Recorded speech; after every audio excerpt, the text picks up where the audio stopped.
Hello, everybody, and welcome back to another great night of Motor City Rockers hockey here on the Rocker Media Network. I'm Brady Beaton, the voice of your Motor City Rockers, and tonight, game 2 of a 2-game stand with the Binghamton Black Bears. The final time Binghamton will take on the Rockers here in Fraser at Big Boy Arena for the regular season. Last night, not a great affair for Motor City. A 4-2 defeat, and really it was lost in the first 20 minutes.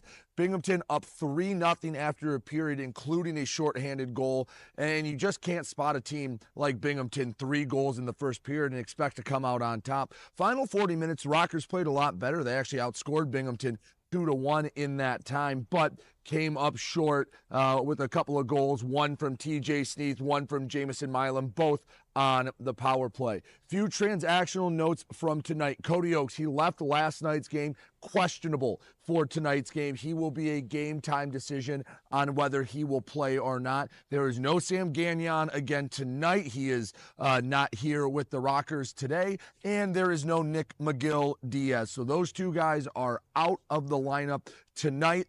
Everyone else back in the lineup except Ricky Gonzalez. Rico getting a chance in net tonight to get the split like they did last week against Carolina. And I know it's at home, but a split here could really help booster the momentum of the Motor City Rockers going against the defending Commissioner Cup champion, the Binghamton Black Bears. Not much else to talk about. Got all that out of the way. We'll step aside, come back. You'll hear my conversation with Coach Jamison Milam when we come back here on the Rockers Media Network. Hi, Avery Smith with Motor City Rockers. My favorite thing about Crunch Fitness is their free weight section. Bench press, dumbbell bench, I'll do rows, about anything you can think of. I'm Chris Buys. I'm currently on the IR. Crunch Fitness, it's got a lot of machines, weights, super beneficial for PT, for my injury right now. They got a nice turf over there too, which is super helpful. Security Georges here. But one thing I really like about Crunch Fitness is the tanning beds. Rain or snowstorm outside, I don't miss a day in the sun, so I'm always getting my nice bronze color. 106.7 WLLZ. Detroit's Wheels is classic rock that rocks. Metallica, Guns N' Roses, Aerosmith, AC/DC, Pearl Jam, Ozzy. 106.7 WLLZ. Detroit's Wheels.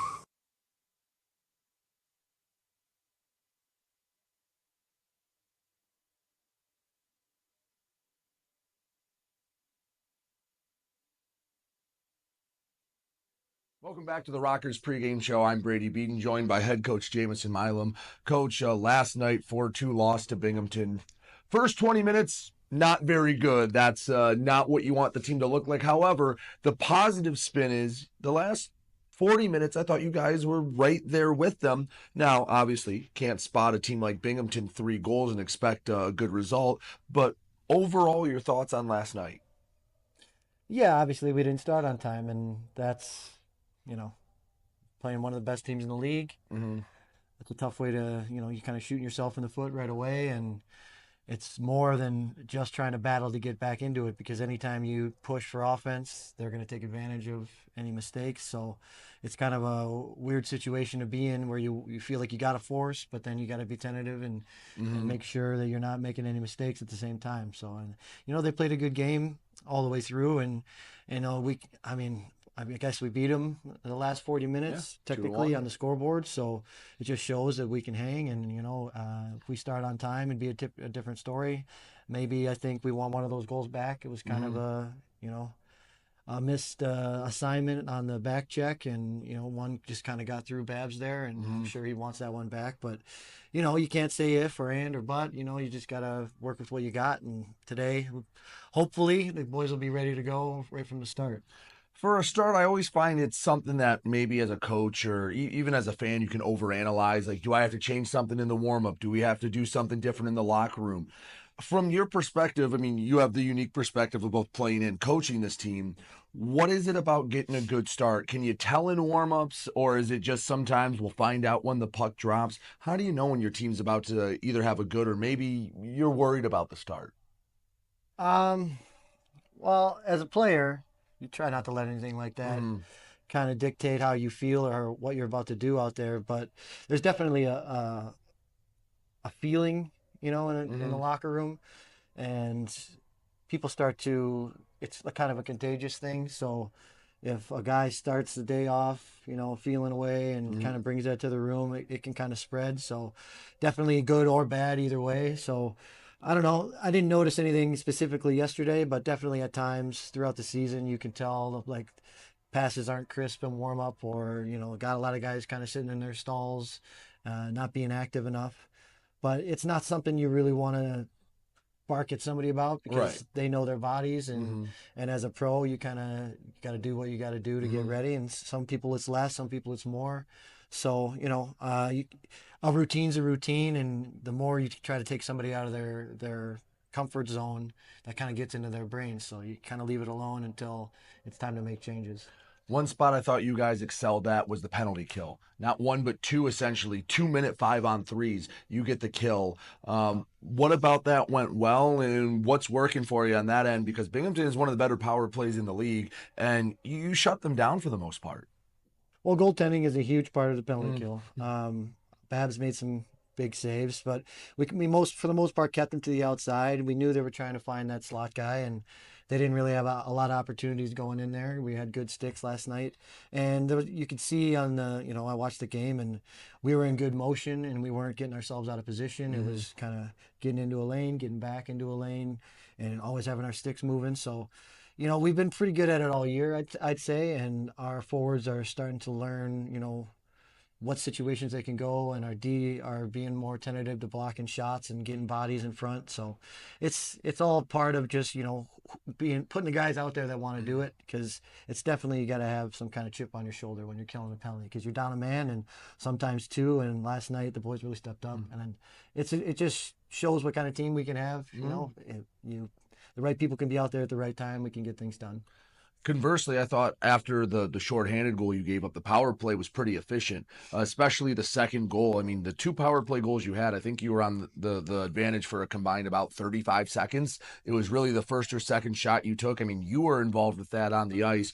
What about the power play work? Because I think I said on the air, especially for the second one, that looked like teach tape about how to rotate through, get a look to what you want, and then you just got to finish. Well, it was kind of a discombobulated group. Tellstrom was up there with that line the last couple weeks while Baptiste has been up. So he's starting to get more comfortable and great vision, and he wants to make passes. So just being able to, give him the puck and then move to a place, he'll probably find you. So it wasn't really anything we talked about or did. We didn't even practice with that group together because Isn't it funny how it works? Yeah, when Oaks left the game, it left a hole on that group, and so I kind of just put myself out there because I'm kind of a jack of all trades on the power play. So I just wanted to make sure that we were making them defend us, which is get a shot to the net early, and TJ's got a great stick, so I know if he's in the slot somewhere, he's going to get a stick on it. He ends up blocking a lot of my shots with his tip, so I know if I get it near him, he'll get a piece of it. And it was kind of I just wanted to make sure I didn't get it blocked, so I put it by them, and he got a piece of it. And then on the next one, we kept the puck up high, and they were playing a diamond. And in that situation, you move the puck well and rotate well, it's going to get somebody out of place, and we found the right guy, and I had an open lane to shoot. So, like I said, nothing really talked about it, just one of those days that it clicked, and obviously we're going to use that with our game plan in the future. It feels like half your assists have come on shots from the point that get tipped in. They've got a knack for tipping your shots through. But, Coach, final question. What do you need to do, bounce back, get a split like you did last weekend after maybe a disappointing Friday result, come back and get a win on Saturday? Well, it's all about angling against this team. We can't let them just skate through the neutral zone with speed. They join a third and fourth man in their rush almost every time they come up the ice. So finding guys on the back check and making sure we have our assignments, and then, being calm with the puck. We have it on our sticks sometimes, and maybe a lack of communication, or we're gripping our sticks a little too tight. We might throw it out in the neutral zone and give them another chance to come back at us. But we got to start on time, 100%. It's a different game if we play 60 minutes, and that's going to be our goal tonight. Give them a full one. Coach, I appreciate it. Good luck. Thank you. He's head coach Jameson Milam. I'm Brady Beaton. We'll be back with Puck Drop right after this here on the Rockers Media Network.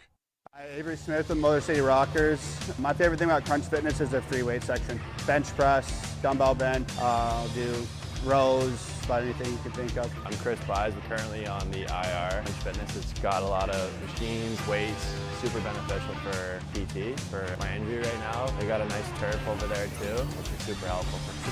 George's here. But one thing I really like about Crunch Fitness is the tanning beds. Rain or snowstorm outside, I don't miss a day in the sun, so I'm always painting my nice bronze color.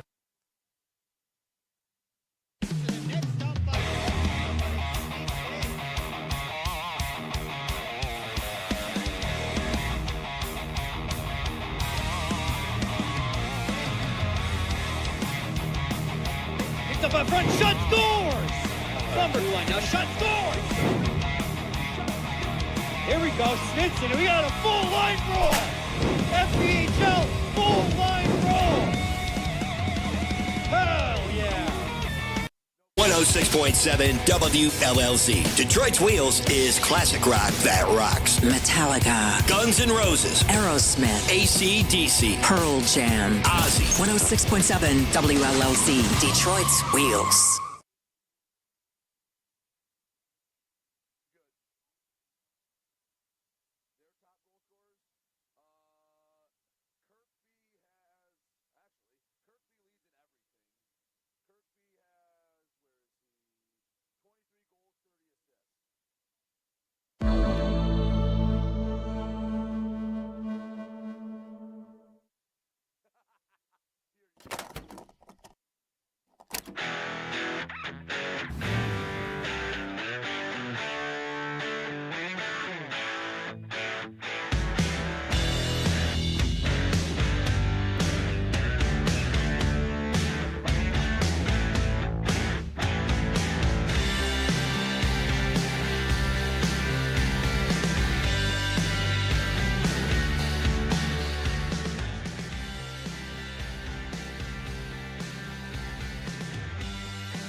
Welcome back into Big Boy Arena as we get ready for an exciting night of Rockers hockey as the Motor City Rockers are taking on the Binghamton Black Bears. A big matchup, not just from a standings perspective, because I will say this year maybe more than any, and I feel like I said this last year, but it rings true again. The parity across the league is so strong that now with 14 teams in the league, there are going to be 6 teams that miss the playoffs. If you're new to the FPHL, there were years where one team, singular team would miss the playoffs, and by about this time you knew that Delaware, or you knew that Battle Creek, or you knew that Menor wasn't going to make the playoffs, so you didn't really have to worry about it.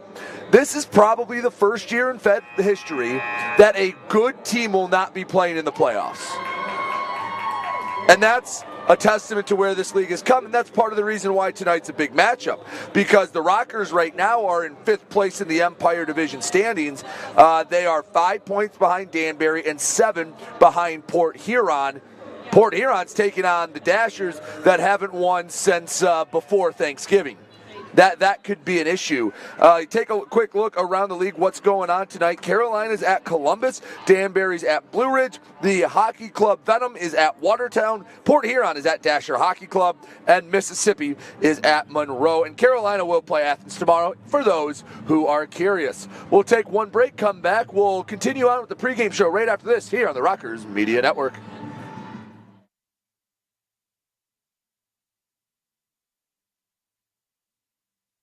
Hi, Avery Smith with Motor City Rockers. My favorite thing about Crunch Fitness is their free weight section. Bench press, dumbbell bench, do rows, about anything you can think of. I'm Chris Buys. We're currently on the IR. Crunch Fitness, it's got a lot of machines, weights, super beneficial for PT, for my injury right now. They got a nice turf over there too, which is super helpful. George's here. But one thing I really like about Crunch Fitness is the tanning beds. Rain or snowstorm outside, I don't miss a day in the sun, so I'm always painting my nice bronze color.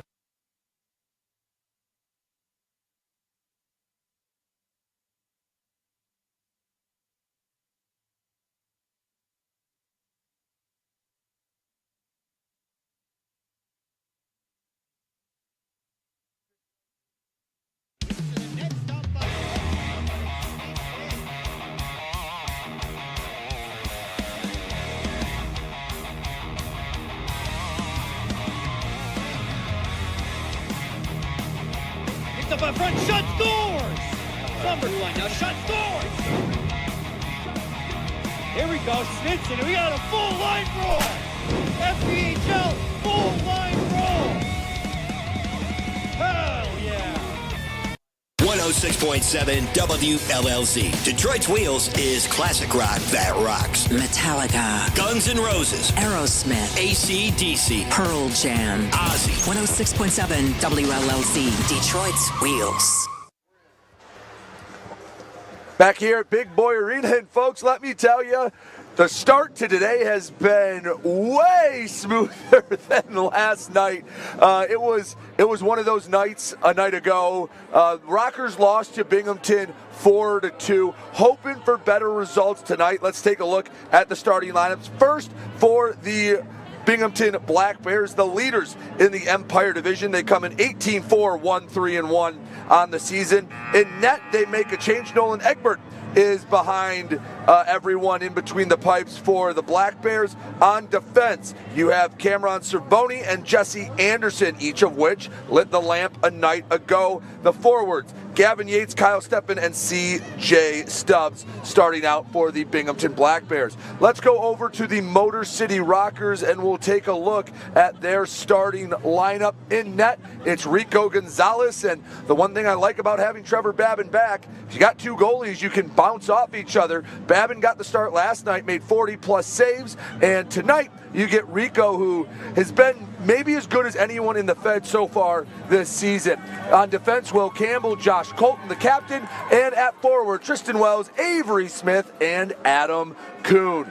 Getting ready for this matchup between the defending Commissioner Cup champions and your Motor City Rockers on Pet Appreciation Night here in Big Boy Arena. As they announce the starting lineups here in the rink, we will step aside, play the national anthem, come back, and we will have puck drop for you when we return here on the Rockers Media Network. Hi, Avery Smith with Motor City Rockers. My favorite thing about Crunch Fitness is their free weight section. Bench press, dumbbell bench, do rows, about anything you can think of. I'm Chris Buys. We're currently on the IR. Crunch Fitness, it's got a lot of machines, weights, super beneficial for PT, for my injury right now. They got a nice turf over there too, which is super helpful. Georges here. But one thing I really like about Crunch Fitness is the tanning beds. Rain or snowstorm outside, I don't miss a day in the sun, so I'm always getting my nice bronze color.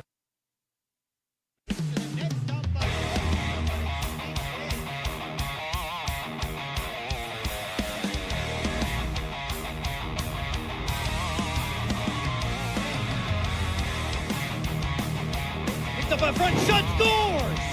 Number one, now shot, scores! Here we go, Snitson, we got a full line roll! FPHL, full line roll! Hell yeah!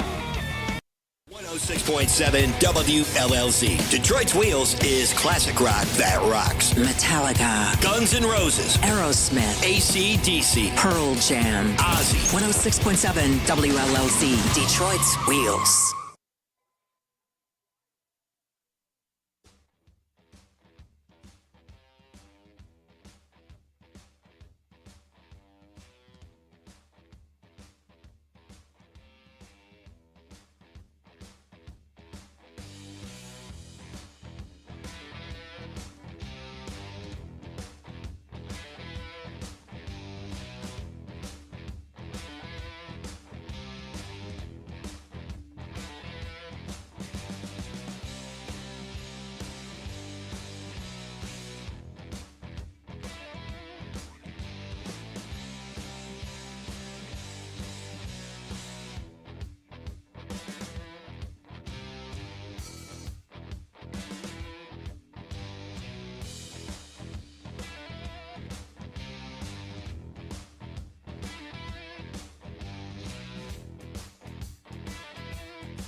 Back here in Big Boy Arena, Brady Beaton with you as the Motor City Rockers in their specialty pet appreciation uniforms.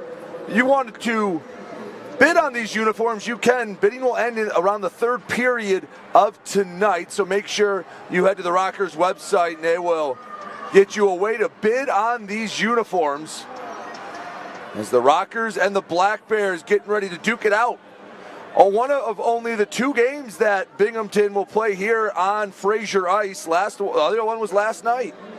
Well, a pretty nice crowd has filed in. I think a lot of people that didn't want to brave the elements a night ago decided to come out for tonight's matchup, and hopefully they are treated to a pretty good game. You heard Coach Milam talk about it earlier in the pregame show.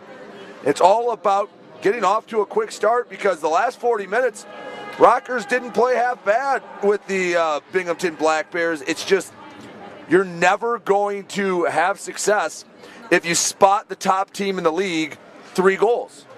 A lot of teams in the Fed, you're going to struggle if you spot them 3 goals. Now, you might get away with it with some teams, and the Rockers have had some come from behind victories this season. The one that stands out, a wild one in Danbury, but man, play like that from the start, and this Rocker team can be pretty darn dangerous. We have the puck being handed off. Binghamton in their road white uniforms with the Binghamton logo across the front. The Rockers in their specialty uniforms going right to left. Stephen Smith will drop the puck in a moment, and we are underway here at Big Boy Arena. Rockers play it first on the near side. Will Campbell banks it off the near boards, too strong in their own end. Right side, Smith overskated it. Look out, this could be a 3-on-2 if the Black Bears hurry. Stubbs, right side, centering feed, chipped ahead, broken up by Will Campbell. The Indiana Tech alum did a nice job stepping in front of that pass, neutralizing the rush. 30 seconds into this game, and there's a little bit of juice early on where last night I just think there was just something about it. Again, you never really can tell before a game. Pass across, way too far off for Stubbs. Into the corner. Eli Rivers spins off a hit. Rockers trying to work it out of the zone. Tellstrom backhands it. Sneath tried to kick it to his tape, couldn't do it. Ramakers. Near side Kirkby, the Feds leading scorer on the backhand, wide of Rico and the net. Bond chipped it in deep. Josh Colton goes down to play it. Slides over to Will Campbell. Along the near boards. To neutral ice, and Stone will chase it down. No, he will not need to. Icing the call. 18:42 to go in the first period. Rockers won't be able to make a change.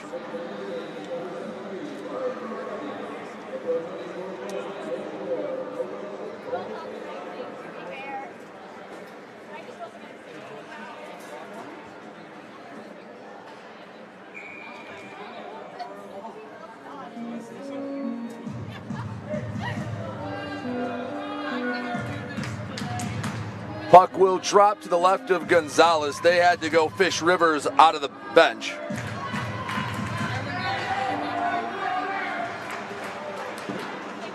Shot, kicked aside. Bond keeps it in. In deep, Ramakers picks it up behind the net. Pushed off the puck, Kirkby. Boxing out a couple of different Rockers. Flipping it across the red line, Stone picks it up. The Rockers get a much needed change. Binghamton into the offensive zone, slides near side. Thompson, bottom of the right wing circle, kept it on the stick from a negative angle. Shot was kicked aside, was never really a threat. Just trying to get it out in front. Another shot parallel to the goal line. Collected in his own end. Rowell up, and a pass between the legs of Grant Menace. Rockers trying to find some offensive zone time. Karagorgas, he wears number 7 tonight. Again, no Sam Gagnon, no Nick McGill-Diaz for this matchup. Collision in the Binghamton zone. On the other end, Henry slides across. Enrico gets the glove on top of it. 17:31 to go, first period. Already a better start for Motor City. By this time last night, it was 1-0 Binghamton.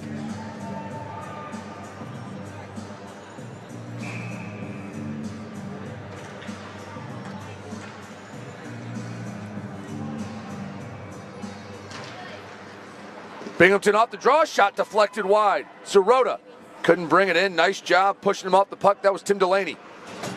Backhand along the near boards. Battle for it. Taking it around Caden Henry. Gets it in deep. No one around Dale Dion for Binghamton. Slides through the wickets of Avery Smith. Puck pinballs around, kept in the zone.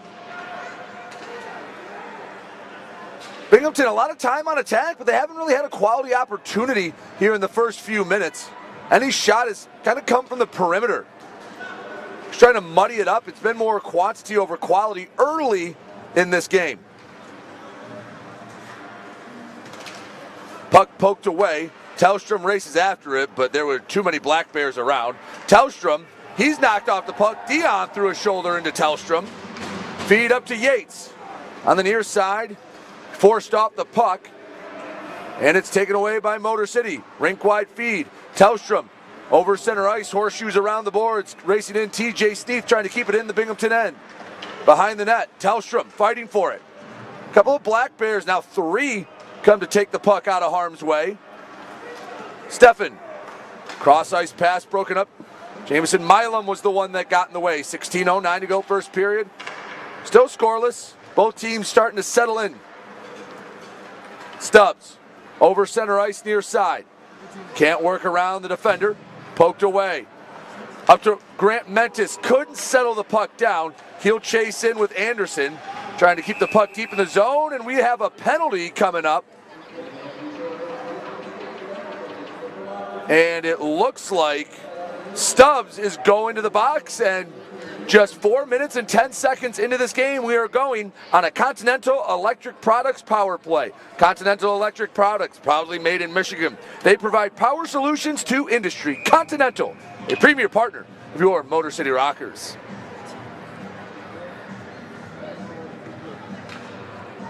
Rockers scored twice last night, both coming on the power play. Sneath, Tellstrom, Rivers, Milam, and Colton out there. Clean win back to Coach Milam. Slides up to Tellstrom. Back behind the net, Rivers, he's pressured. Tellstrom brings it back, sends it to the corner, and it's up and out of the zone. Gonzalez will play it from his own crease. 15 seconds into the penalty to CJ Stubbs. Got 2 for roughing. Pass across. Has a look. Tellstrom, Clapper scores! 25 seconds in, and Matthias Tellstrom makes it 1-0 Motor City.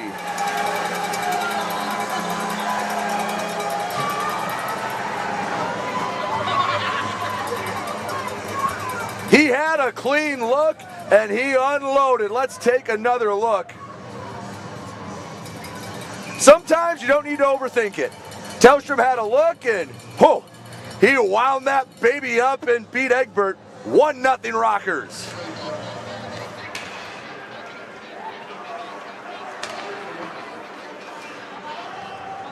So Motor City's got this crowd into it early in this one.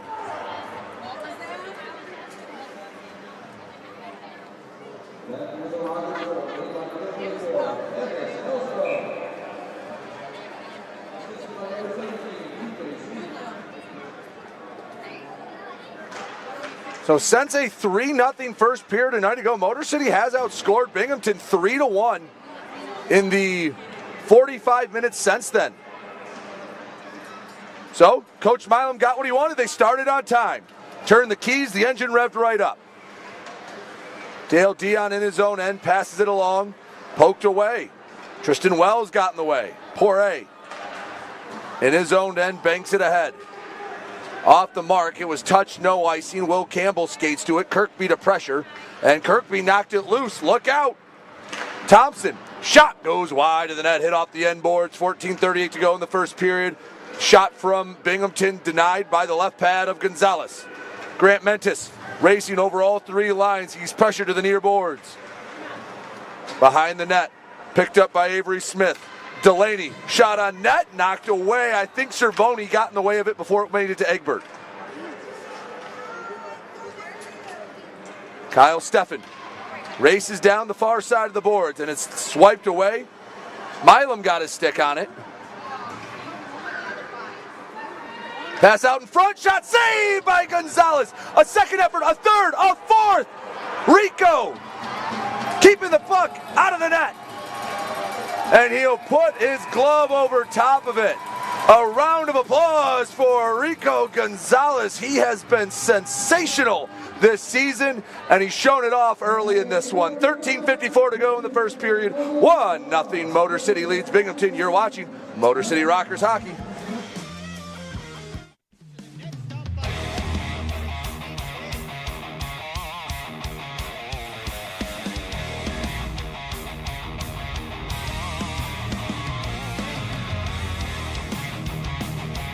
Up in front, shot scores! Cumberland now, shot scores! Here we go, Snitson, we got a full line roll! FPHL, full line roll! Hell yeah! Hey, this is Sathiri Karageorgis from the Motor City Rockers, and you're watching the Rockers Broadcast Network, powered by KE Electric Supply.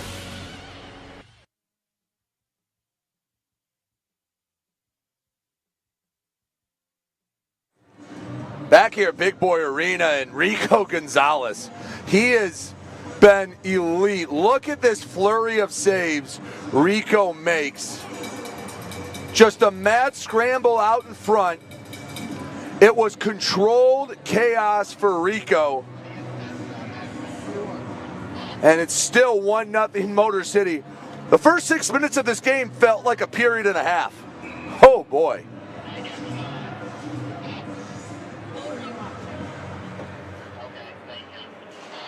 Off the draw, back to Anderson. Throws on net into the glove of Rico Gonzalez.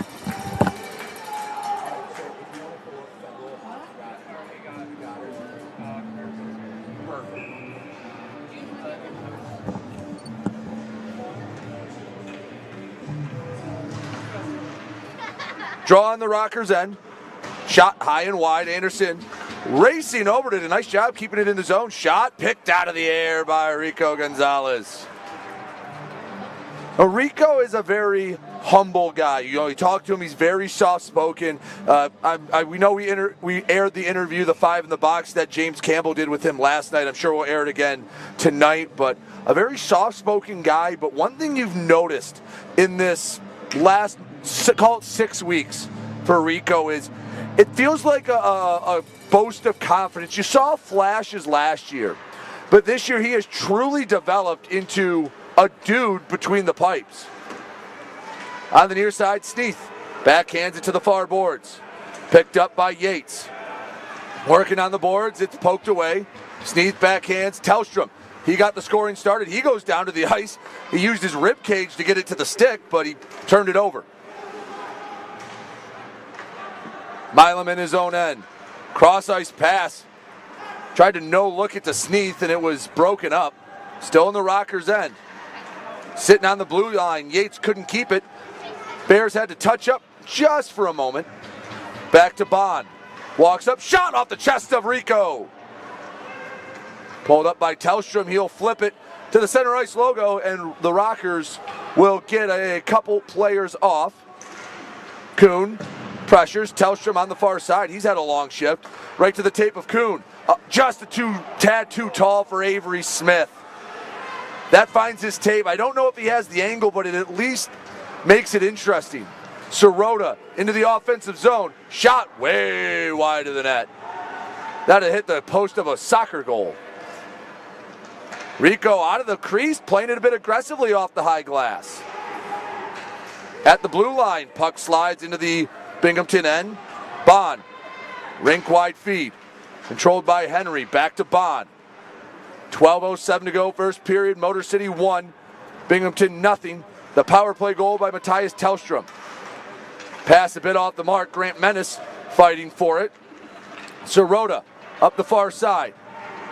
Stick handle shot saved by Gonzalez. 11:51 to go in the first period. 1-0 Motor City.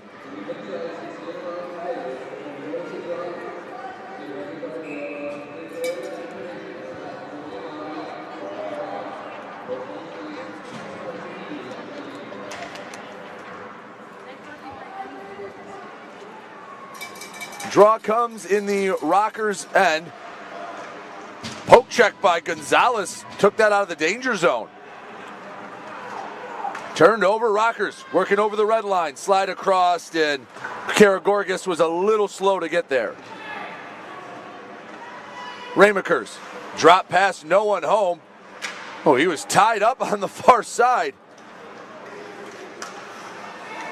Right on the Rocker head logo. Swiping at it was Delaney, couldn't do much with it. On the far boards, sent in deep. Kirkby comes to battle for it. Delaney cuts him off. Right wing circle, Ramaker's shot deflected before it could reach Gonzalez.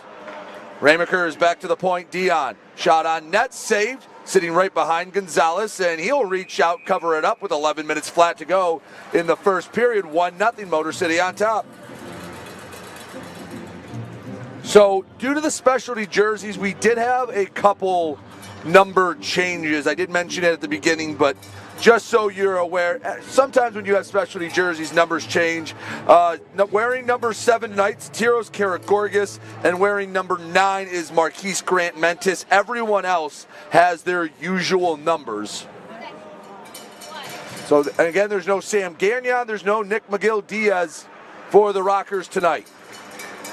Tellstrom, pass, hit a skate, brought down by Stubbs, shot goes wide. Sent in deep past Rotundi. Campbell along the boards, and it will go the length of the ice. No icing. Jesse Anderson picks it up.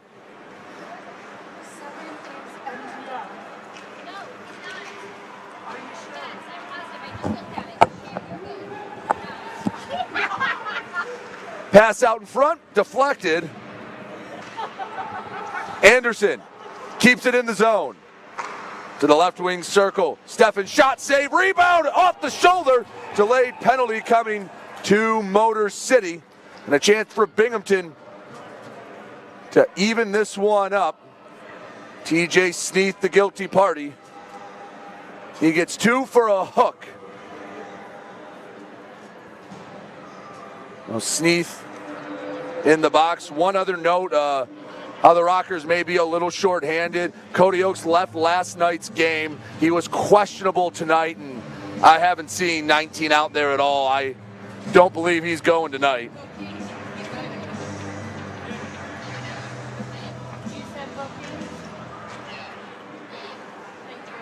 Rockers were perfect on the power play a night ago against a very solid Binghamton power play attack. They killed 2 5-on-3s. It was almost 4 total minutes of 5-on-3 action. They would look for the far slot. It was taken away and sent down the length of the ice. 20 seconds into the hook to Sneath. Halfway through this first period, 1-0 Motor City trying to keep it that way. Stubbs with speed in the offensive zone. Centering feed broken up. Kirkby poked it towards the net. Far side back to Bond. Far side, Yates. Stick handles, bottom of the left wing circle, has it on the forehand, wrap around, didn't have a look. Centering feed broken up. Kirkby there. Shot from Ramakers wide. It was saved by Gonzalez anyway. Back behind the net. 1:02 to go in the Sneath hooking minor.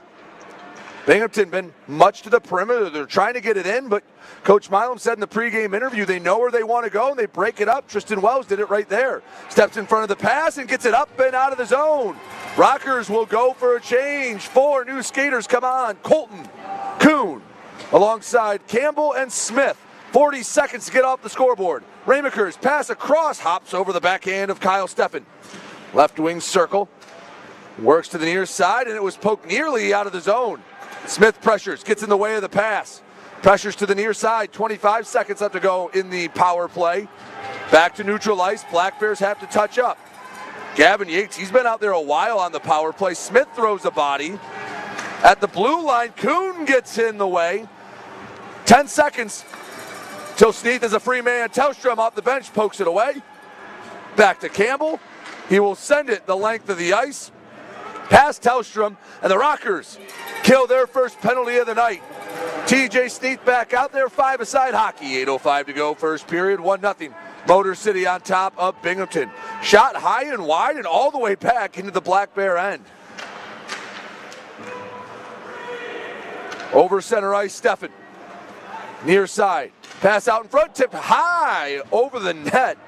Got in front, got a stick on it, just didn't go the direction he wanted it to.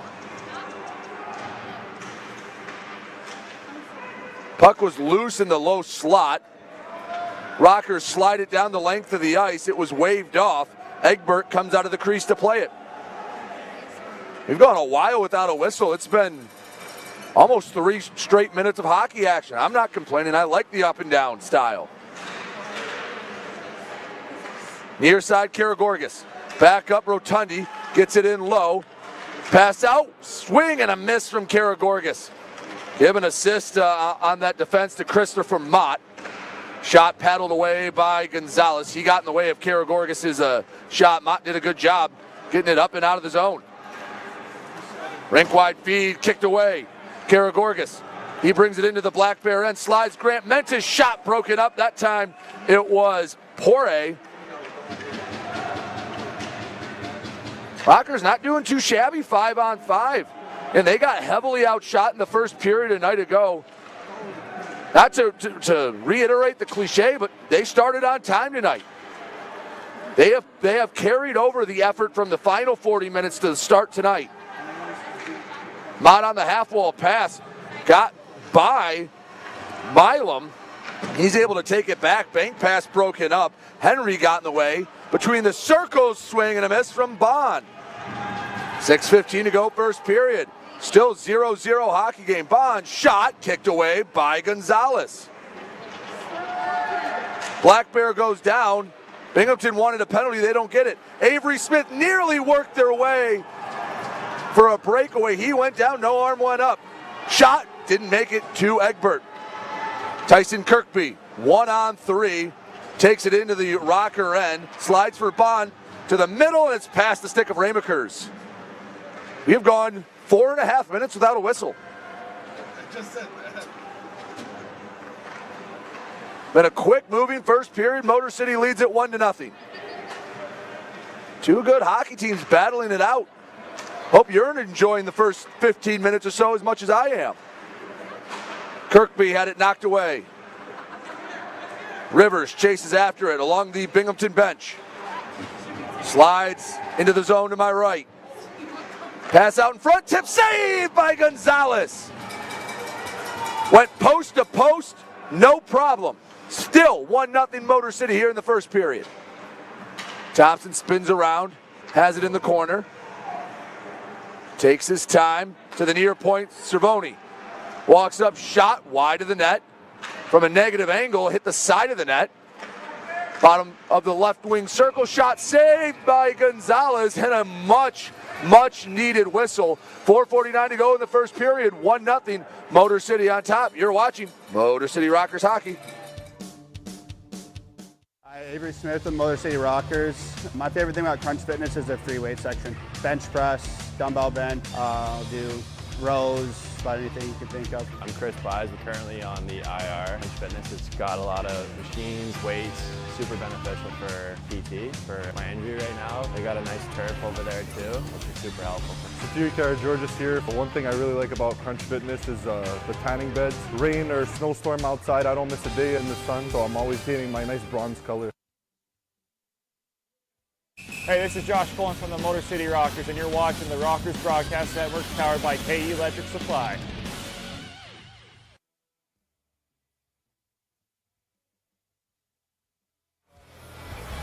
Back here at Big Boy Arena. Rockers lead at 1-0. Let's take a look what's going on around the FPHL. Carolina leading Columbus 1-0. That was the only game that dropped the puck at the same time. The Hockey Club Venom in Watertown got it going. Danbury and Blue Ridge will drop the puck sooner rather than later. And probably by the second period, we'll have a Port Huron Dasher score and a Mississippi and Monroe score. 4:49 to go in the first period, 1-0 Motor City.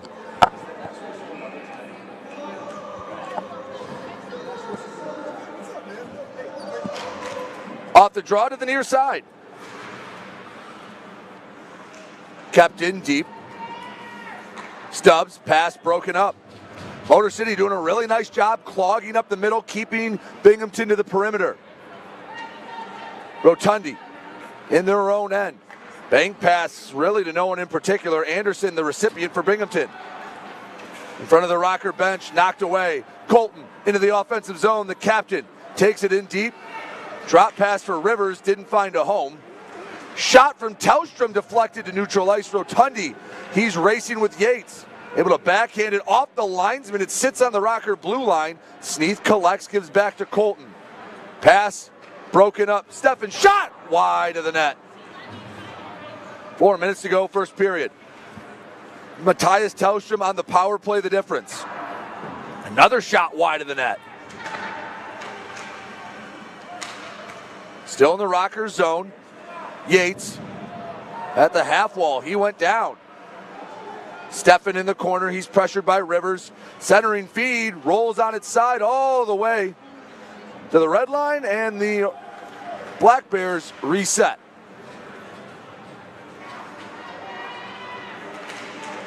Collision and a penalty coming up for Motor City. They are getting, I believe, Tim Delaney, the guilty party. So the Rockers going back on the penalty kill. 3:25 to go in the first period. Don't go anywhere. You're watching Motor City Rockers hockey.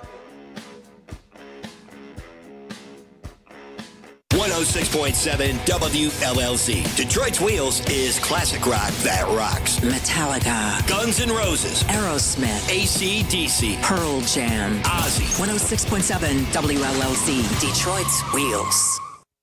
Hey, this is Jake Raleigh from the Motor City Rockers, and you're watching the Rockers Broadcast Network, powered by KE Electric Supply.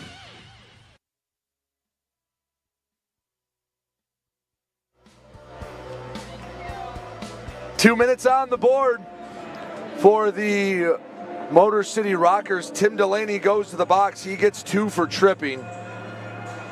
Officially, the goal way back at the 4:35 mark. Matthias Tellstrom from Eli Rivers and Jamison Milam. That's Tellstrom's third.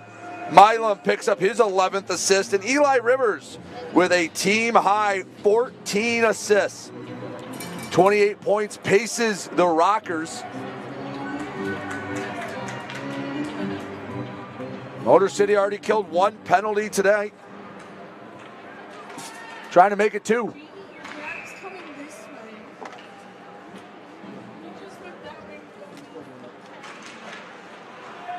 Drawing the Rockers zone, can't get it out. Mott played it with the hand, excuse me. That's Stubbs, 23, not 21. Spins around, Bond, back to Stubbs. Skates to the middle, Bond at the point. Banks it off the near wall. Kirkby, pressured by a couple purple sweaters. Puck along the boards. Rockers fine with it, staying again to the outside perimeter. Half a minute already elapsed in the Delaney minor. Kirkby, foul tip, didn't get much of it. Easy clear. Egbert plays it, and he'll leave it for his D-man, Dakota Bone. Up to the left side, Kirkby. Rink wide feed, Stubbs. Glides in. Rings around the boards. Bond.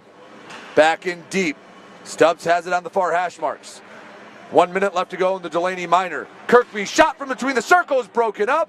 And Gonzalez wants a high stick because you saw Thompson reaching up trying to get ahead of the trapper of Ricky Gonzalez, and I think he caught him a bit in the face mask.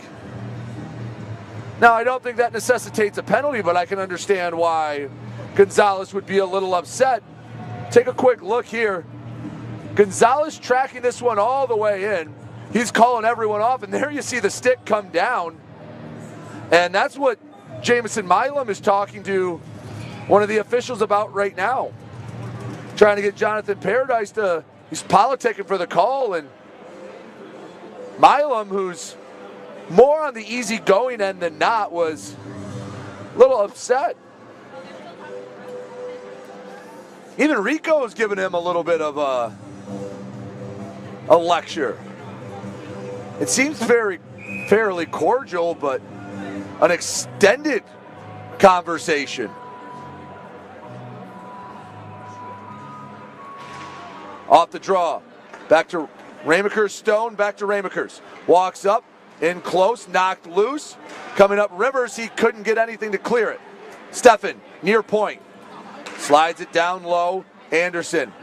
Back to Steffen. 40 seconds left to go until Tim Delaney's out of the box. Battle for the puck on the near boards. Slides out, and the Black Bears have to reset. Rockers will get a partial change. Avery Smith, Adam Kuhn coming onto the ice. Mott with speed. Near side, he's pressured off the puck. Nice job by Josh Colton. 15 seconds to go in the Delaney tripping minor. 1:38 to go in the first period. 1-0 Motor City. In close, save by Gonzalez. Still loose, and Rico's able to freeze it. Rico Gonzalez listed as his 18th save of the period. Right now, the shots are listed at 18-4 in favor of Binghamton. But the box score doesn't always tell the story. Yes, the play's mostly been in the Motor City end. But unlike last night, shots were similar. The ice does not feel nearly as tilted. Maybe because it's 1-0. Rockers kill another penalty kill. But it does not feel like a 18-4 shot type of game. Motor City's had some opportunities where they haven't gotten the shot on net. Net bounced up, didn't affect the play. They'll let it go on. Delaney dropped it back for Smith. It was a little off the mark. Final minute of play of the first period. Rockers with a 1-0 lead. Kirkby guides it in front, swing, and a miss from Thompson. Poirier shot punched up, stays in play. 47 seconds to go to the horn. Stubbs back up top. Poirier shot. Don't know if it made it to Gonzalez or not, but it was sent to the corner nonetheless. That one found the left pad of Gonzalez. Binghamton just trying to cause chaos out in front. And the Rockers' defense and goaltending has done a great job battling through it. Karagorgas couldn't get it out of the zone. Stubbs spins around, 17 seconds to even it up before the break. Poirier shot, hit the shoulder, loose. And Grant Mentis guides it along the boards. Karagorgas picks it up. 8 seconds. Try to steal one before the break. Drop. Grant Mentis. Shot. Bounces wide. Karagorgas in the corner. He won't have time for a second chance. After 20 minutes of play, Motor City Rockers lead it 1-0. We'll step aside, come back, recap the first period and more. Don't go anywhere. You're watching Motor City Rocker Hockey.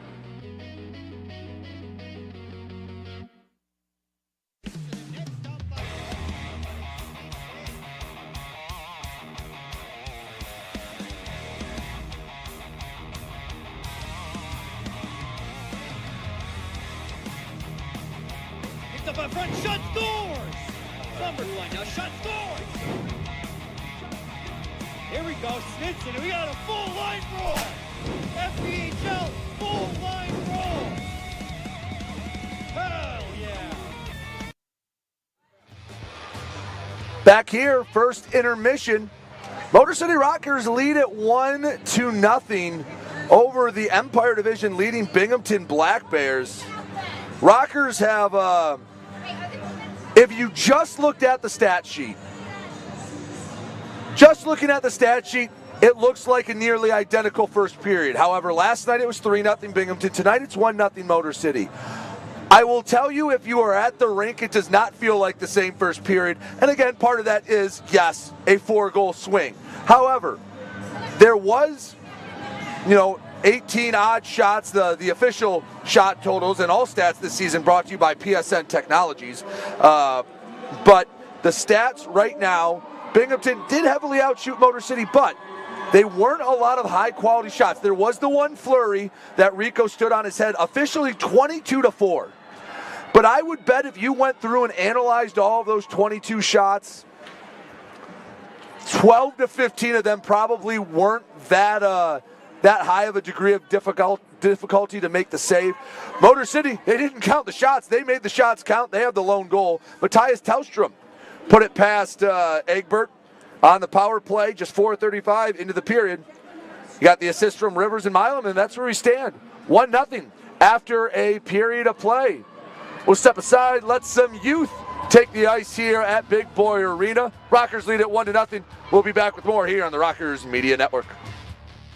Hi, Avery Smith with Motor City Rockers. My favorite thing about Crunch Fitness is their free weight section. Bench press, dumbbell bench, do rows, about anything you can think of. I'm Chris Buys. We're currently on the IR. Crunch Fitness has got a lot of machines, weights, super beneficial for PT, for my injury right now. They got a nice turf over there too, which is super helpful.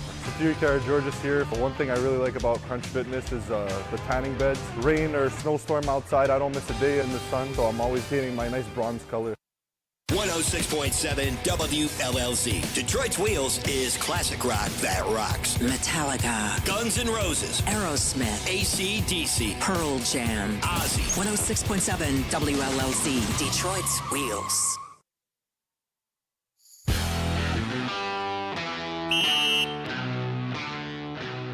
Hey, what's up? It's James, your Motor City Rockers in-arena host, and I'm here, back again, with another 5 minutes in the box. This time, I'm being joined by Rico Gonzalez, probably one of the hottest players on the team currently, dude. You've been killing it right now. Thank you. Fan favorite. I know the Rocker Roadies, the Booster Club, love you. You're winning fans in the Carolinas after one of the recent games. Yeah. You got fans in the Carolinas rooting for you, even after you helped us beat them. How's it feel right now? I mean, it feels pretty good. I mean, it's always a very humbling compliment, from if you get, compliments from the other teams, fans and stuff. I think that's a testament to, how well you played, but, try not to let too much get to my head and hit the reset button and focus on the big weekend we have coming up. You have a lot to not allow to get to your head.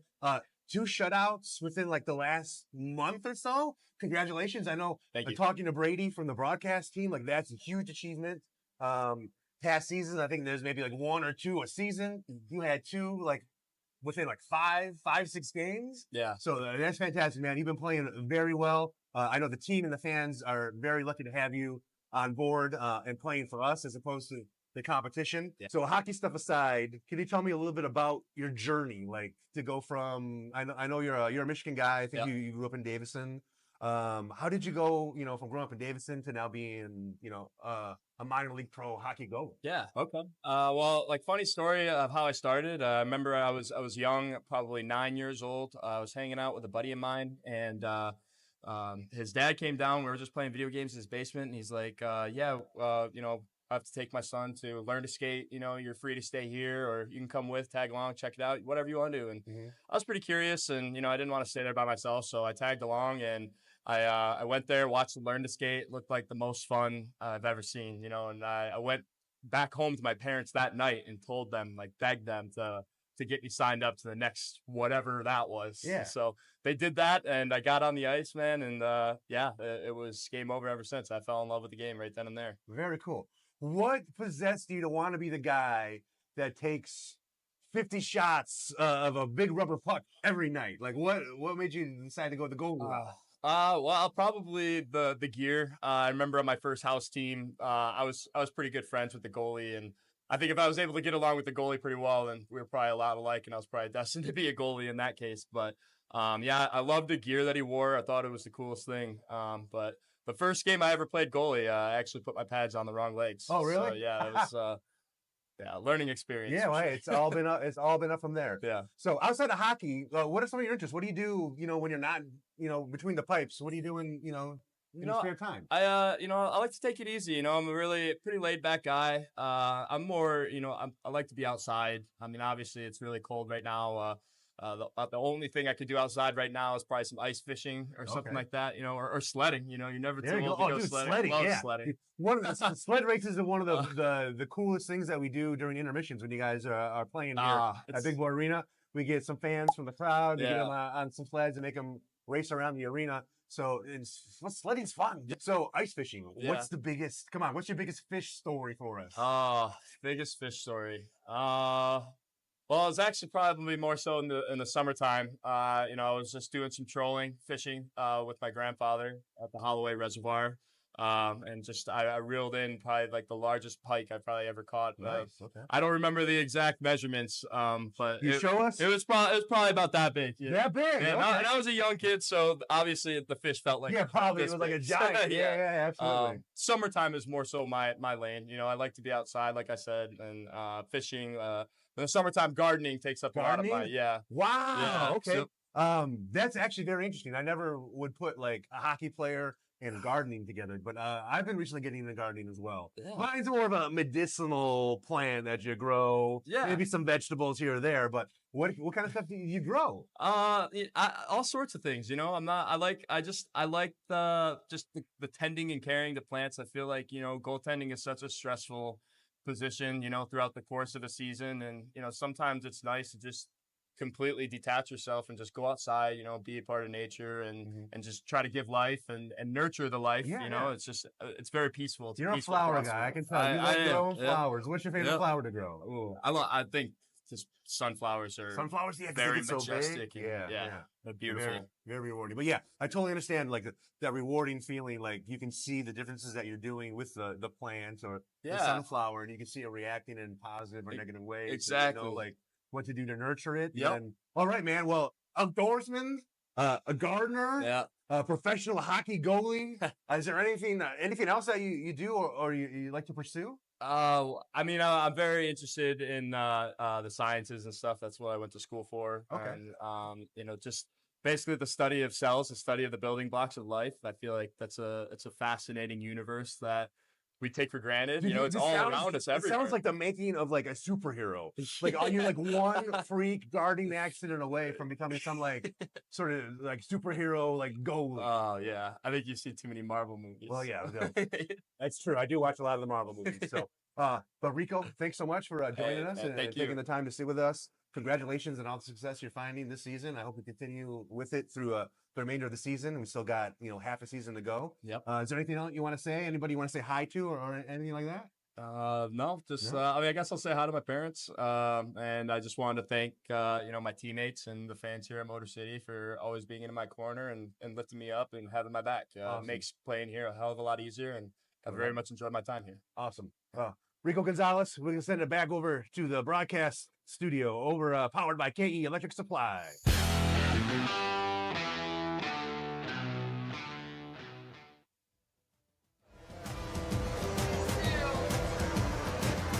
Back here at Big Boy Arena, first intermission, Motor City leads 1-0. Let's take you a quick trip around the Federal Prospects Hockey League. Carolina with a 1-0 advantage over Columbus.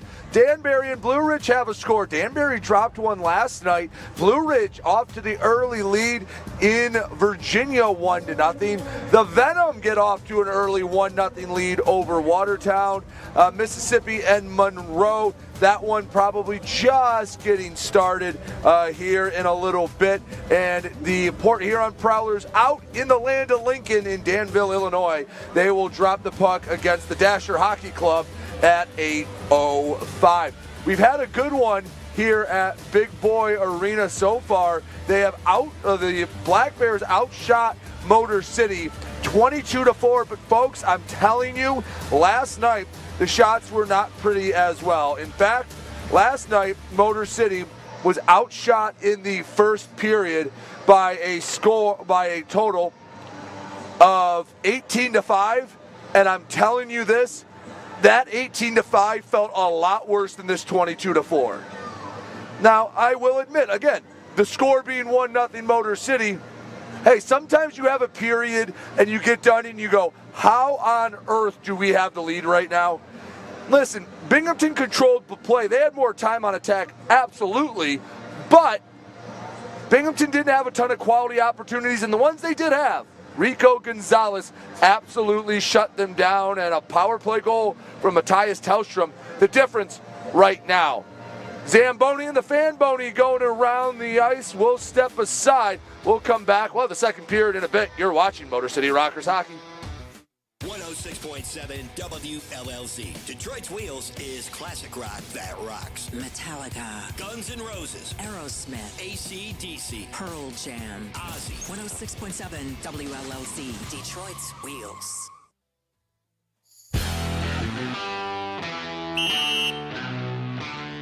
Hey, what's up, everybody? It's James Campbell, the Motor City Rockers in-arena host, back again with another episode of 5 Minutes in the Box. And we are being joined by Mike Wynn this time. Mike, how's it going? Good, how are you? Not too bad, man. So, with these 5 Minutes in the Box interviews, we're trying to kind of shine the light on the players to kind of give some background on them and talk about some things that the fans might be able to relate to. So, can you tell me a little bit about like your hockey journey? Like, where did you grow up? Are you a local guy? Yep, I'm from Ann Arbor, Michigan. Very nice. Grew up just playing on AAA teams out of Detroit, so just basically played my whole life actually in and out of this rink. I was going to say, you probably spent a lot of time here at Big Boy Arena, My right? last 2 years in Midget, I played at Joe Louis Arena and here because I was on Little Caesars, so I spent a lot of time in this building. Oh, that's awesome. How many seasons have you been with the Rockers? Have you been since the start? I was here first day of training camp, first year, so this is my 3rd year here now. Very cool. That's awesome. It's awesome to hear because I know, like, going through the different pictures of things, like, there's always tons of you know, some of the other guys. So I had assumed that you had probably been for a while. So besides hockey, what other things are you into? To be honest, I just hang out with my girlfriend and work a lot, play video games. I don't know. I'm pretty much a homebody. I don't go out much or anything. You hit one of my key favorite things, video games. Yep. So Xbox, PlayStation, PC, what do you game on the most? PlayStation, I have an old Xbox too. I keep it so I can go back and play old Halo 1 and 2. Halo 1 and 2? Oh, man. Okay. There's some OG stuff. Yeah. Okay. You play any, like, current games?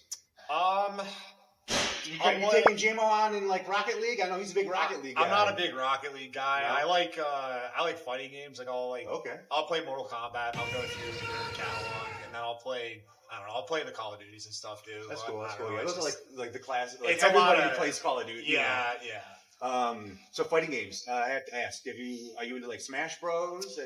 I wasn't a kid. More of the I grew up playing Mortal Kombat when I was very young, and for whatever reason, that just kind of stuck with me. So I'll just stick with that, or like Tekken or something. I just like how into it you can get and just learn every player's moveset. So it's pretty nerdy. So Mortal Kombat guy, who would you say is your favorite of all time fatality? Finish him.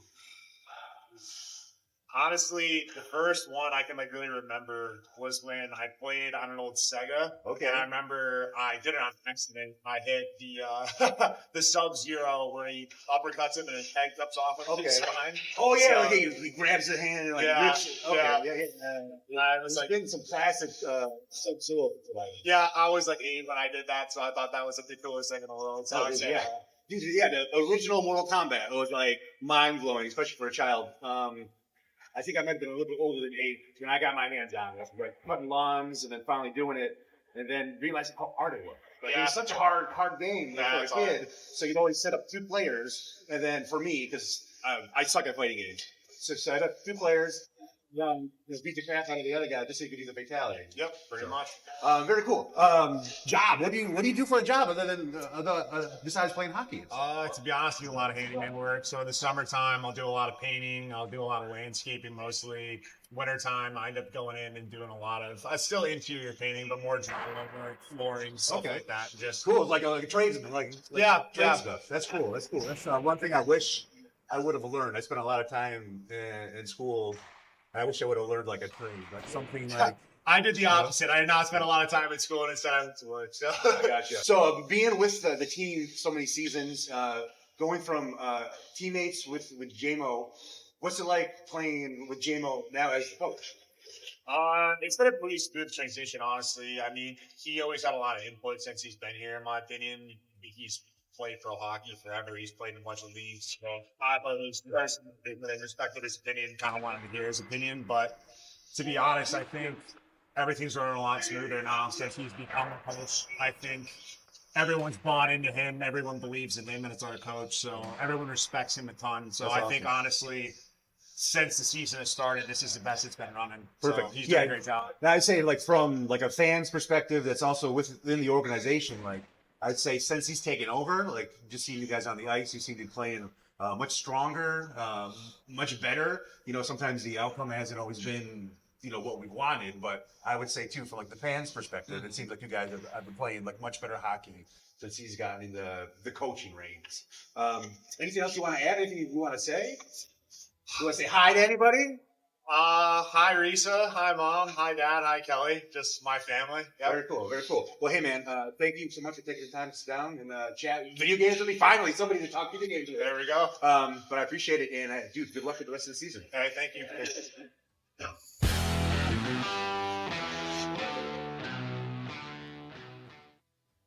Hi, Avery Smith with Motor City Rockers. My favorite thing about Crunch Fitness is their free weight section. Bench press, dumbbell bench, do rows, about anything you can think of. I'm Chris Buys. We're currently on the IR. Crunch Fitness, it's got a lot of machines, weights, super beneficial for PT, for my injury right now. They got a nice turf over there too, which is super helpful. Security George's here. But one thing I really like about Crunch Fitness is the tanning beds. Rain or snowstorm outside, I don't miss a day in the sun, so I'm always painting my nice bronze color.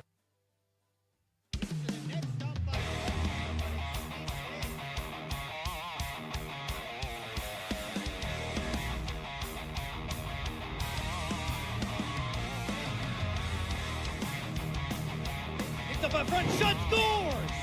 Cumberland, now shot scores! Here we go, Snitson, we got a full line roll! FPHL, full line roll! Hell yeah! 106.7 WLLZ. Detroit's Wheels is classic rock that rocks. Metallica, Guns N' Roses, Aerosmith, AC/DC, Pearl Jam, Ozzy. 106.7 WLLZ, Detroit's Wheels.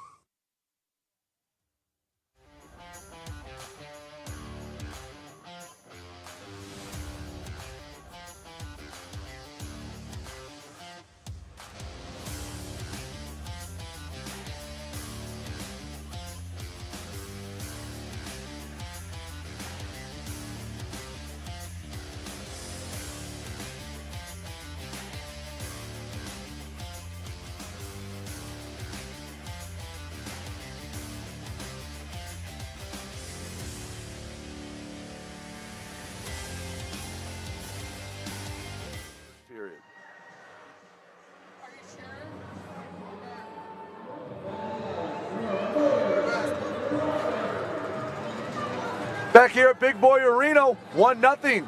Motor City leads Binghamton. As we get ready for the second period, and the long drink will present tonight and all season long, the second period. Second period is known as the period of the long change. Naturally, the perfect drink to go with it, the long drink. Sparkling refreshment, real liquor, try one today. Rockers go left to right, Binghamton right to left. Again, if you're just joining us, a few admin notes. No Sam Gagnon, he wasn't here last night. Nick McGill-Diaz was here last night. He is not here tonight. With the specialty jerseys, which, by the way, you can bid on, try and bring home your favorite Rockers uniform. A couple of number changes. Satiros Kiragorgis, he's wearing number 7. And the newest Rocker, Marquise Grant Mentis, he is wearing number 9. Everything else is as it should be. And hopefully the score stays, as I think it should be, with the Rockers on top, 1-0 Motor City. Fans enjoyed that first period. Hopefully they can enjoy a second period with another Rockers goal. Motor City controls it only for the moment. At neutral ice, Wells swings at it. Avery Smith picks it up, backhands it in deep, banks off the end boards. Fresh sheet of ice out there. Wells stepped in front of the pass but couldn't control it. Kyle Steffen for Binghamton, racing over all 3 lines. Right wing circle, drop pass, and turning around Stubbs. He was cut off. Puck loose. Josh Colton works around Yates. Along the boards, pressured up. It was chipped into the Binghamton zone, but they couldn't get much on it. Cervoni ends up with Yates. Around a defender's chance across, and couldn't settle it down. We have a penalty in Motor City going back on the penalty kill. A high stick being assessed. It's the third penalty kill of the night for Motor City. Will Campbell, the guilty party. And just 46 seconds left into the second period. The Rockers will have to kill yet another penalty.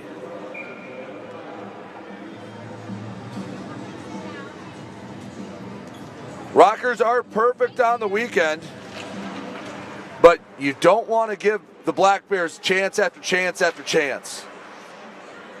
Stubbs takes it around the zone at the point, fakes the drop pass, skates it across. Yates to the center, nearly picked off. Picked up by Sneath. 2-on-1 if they hurry. Sneath across on the tape, scores! Eli Rivers makes it 2-0, Motor City on top.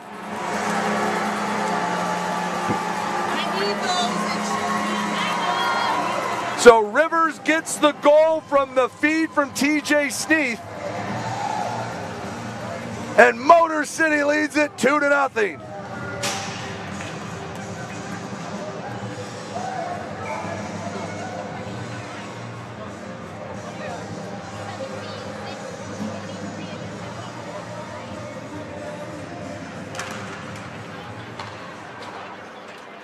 Beautiful passing and a better shot leads to the goal for the Rockers.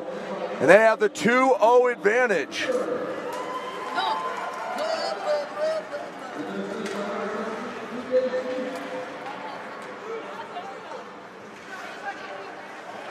Binghamton has a chance to get it back. You still have work to do on the penalty kill. You want to stay +1 on special teams now. I guess it would be +2 because you have the power play goal of your own.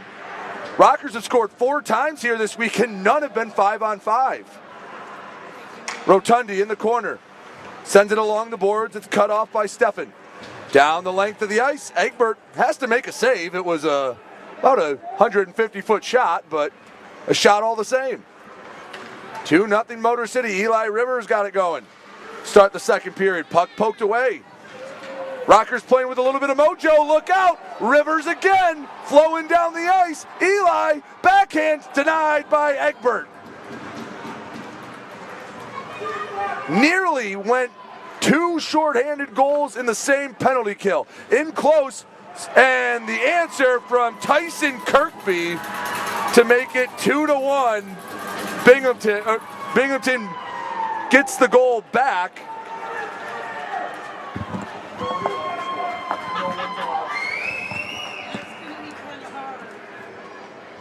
Now Tyson Kirkby gets a chance from that spot. That's a tough one to stop. He's one of the best in the league, if not the best in the league.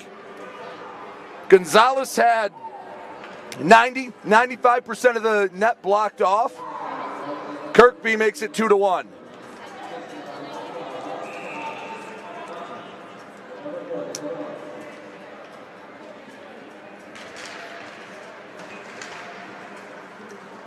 So, in a weird way, the penalty kind of evens itself out.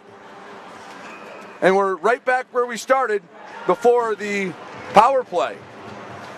Turned over a couple times. Binghamton, odd man rush. Out in front, backhand, punched away by Gonzalez.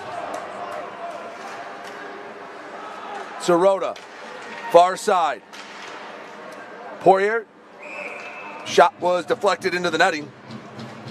So let's recap those last couple of goals. The shorthanded goal went in the book as Rivers from TJ Sneath and Tyson Kirkby with assists from Austin Thompson and Dakota Bond.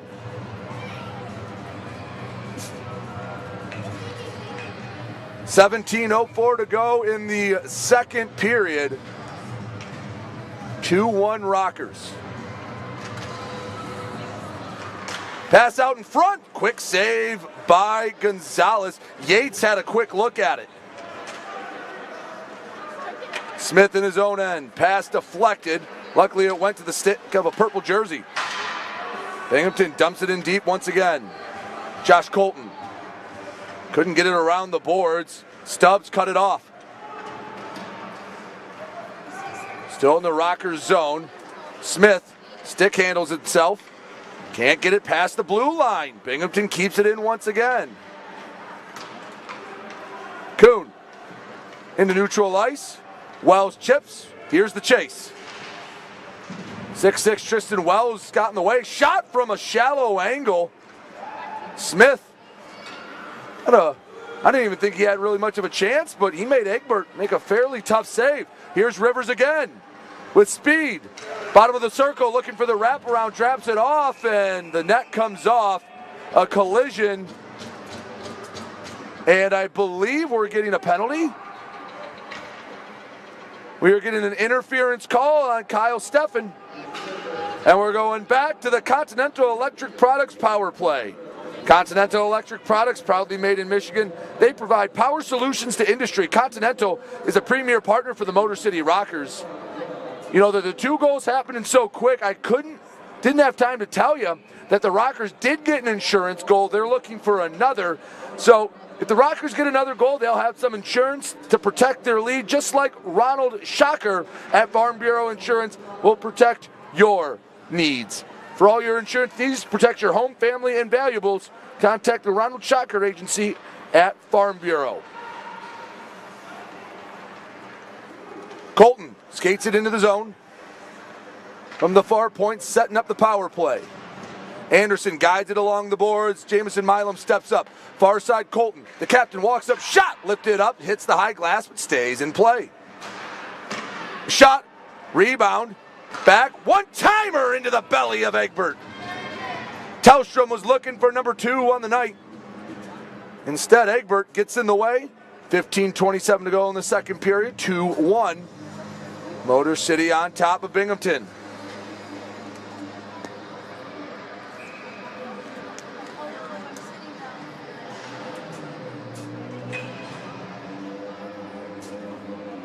Draw to the left of Egbert. Smith was a little, or Sneath rather, was a little anxious. Rivers will replace him. Emery takes advantage of the change, wins the draw. Milam keeps it in the zone. On the near hash marks, back behind the net, Sneath. Back to the corner, Tellstrom. Finds Rivers, Sneath, shot saved by the shoulder of Egbert. 1:05 to go in the man advantage for Motor City. It has been a pretty fun first 25 minutes. Glad we got a good crowd on hand for it as well. Milam skates it in the offensive zone. The coach dumps off to Wells. Back to Milam in deep. Shovels it ahead, and it hopped over the stick on the near side. Goes down the ice. Adam Kuhn couldn't control it. Smith pressured by Kirkby. The Texas native Avery Smith. Over his own blue, the red, and the Binghamton blue. Around a defender. In low, shot saved. No, went up in the air. Emerges on the near circle. Kirkby, he doesn't care he's down a man. He brings it into the offensive zone, drops it off Thompson. Works to the far half wall. Chipped in deep, 17 seconds. For Motor City, they can get one last rush. Wells kicks it to the tape. Feed up to Coons. Slides it across the line, but it was deflected. It's offsides, and fans, if your hair is a little off, remember that Great Clips keeps your hair on side. Located in the Meyer just across the street from Big Boy Arena, Great Clips is the official hair cutter of your Motor City Rockers. 7 seconds left to go on the step-in interference minor. 14:10 to go in the second period. 2-1 Rockers. You're watching Motor City Rockers hockey.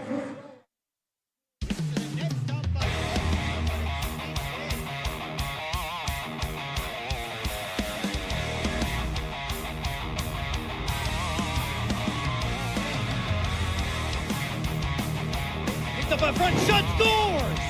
Cumberland now, shot, scores! Here we go, Snitson, we got a full line roll! FPHL, full line roll! Hell yeah! Hey, this is Avery Smith from the Motor City Rockers, and you're watching the Rockers Broadcast Network, powered by KE Electric Supply.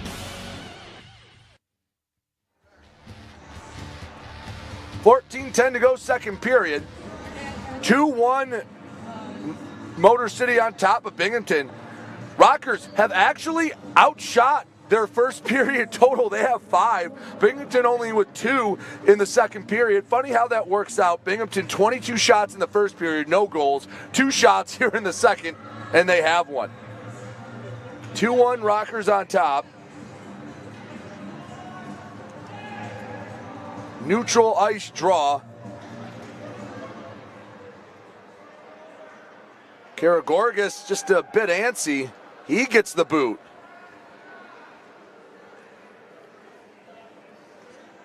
Rowell takes over, chips in. Grant Mentis races after. But Binghamton kills the power play. Down the length of the ice, it's on net. That was, for being from the other end of the ice, actually a somewhat tricky puck for Gonzalez to get in front of. Again, with the context that it came from the length of the ice. Bottom of the right wing circle, Gonzalez comes out, makes the save. Oh, Yates had time to line it up, and Rico stands tall. Puck comes out of the zone, Yates has to retreat. Pass goes to the far side, Stone. At center ice, banks ahead. Still between the blue lines, Stone nearly offsides. 13-19 to go, second period. Motor City 2, Binghamton 1. Second of a 2-game set.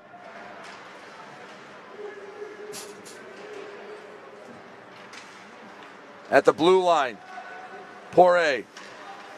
Slid it up. Rockers can't get it into neutral ice. Uh-oh. Yates, pass across, tipped, and it didn't get on net. Ramakers, back to the point, Dion. Takes his time. To the middle, chipped, and there was a few high sticks up there, and I think the officials went, I'm not sure which one it hit, we'll just let it go on. Offsides called. And again, folks, you know, all year, Great Clips will bring you every offsides call. If your sides are a little off, go to Great Clips. You can find their location in Roseville. Great Clips, the official hair cutter of your Motor City Rockers.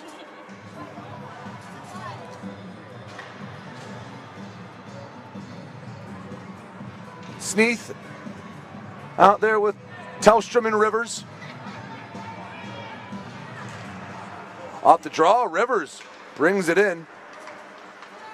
Rockers like to sneak a winger far out and off the draw try to dump it the length of the ice and see if they can't maybe sneak one by them.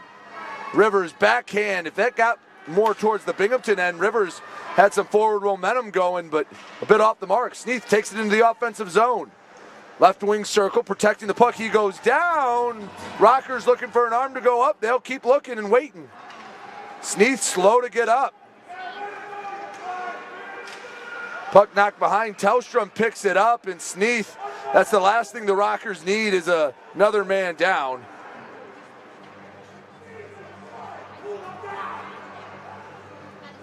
So the Rockers trainer, Ashley Fox, going out to have a look at Sneath, and they're checking his leg. Cody Oakes is dressed, but he has not taken a shift yet tonight. They get Sneath. They are.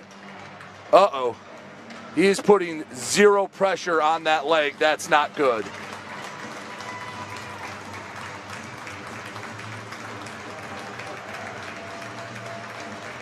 We hope for the best, but that does not look good.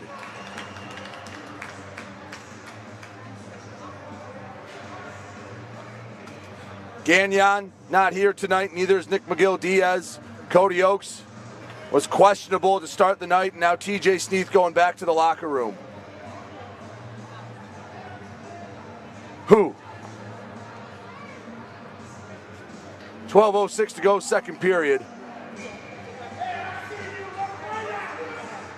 2-1 Motor City on top.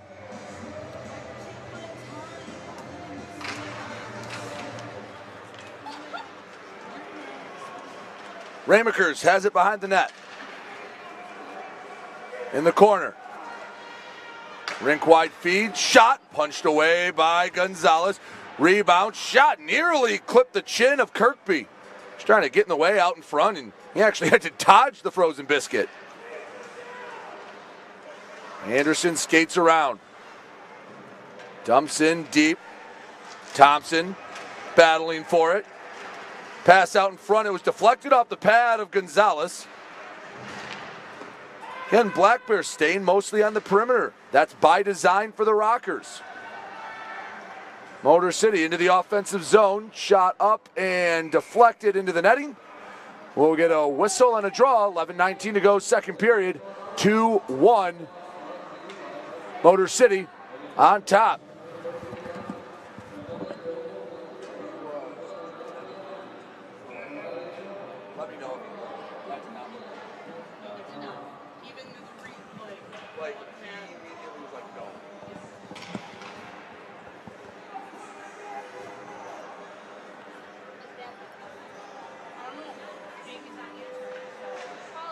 Draw on the dot. Won by Binghamton in their own end. Sirota. Sirota into the offensive zone. Left side Anderson behind the goal line. Shot hop wide. Milam to Grant Mentis. Rink wide feed. Finds the stick. Delaney just onside. Shot missed behind the net. Binghamton, they want to take the chance up and down. A little flow to this game. Shot banks wide, I reckon that was more of a pass. And now Motor City collects. Pass to Grant Mentis, a bit off the mark. We'll get a whistle for icing and a draw in the Motor City end.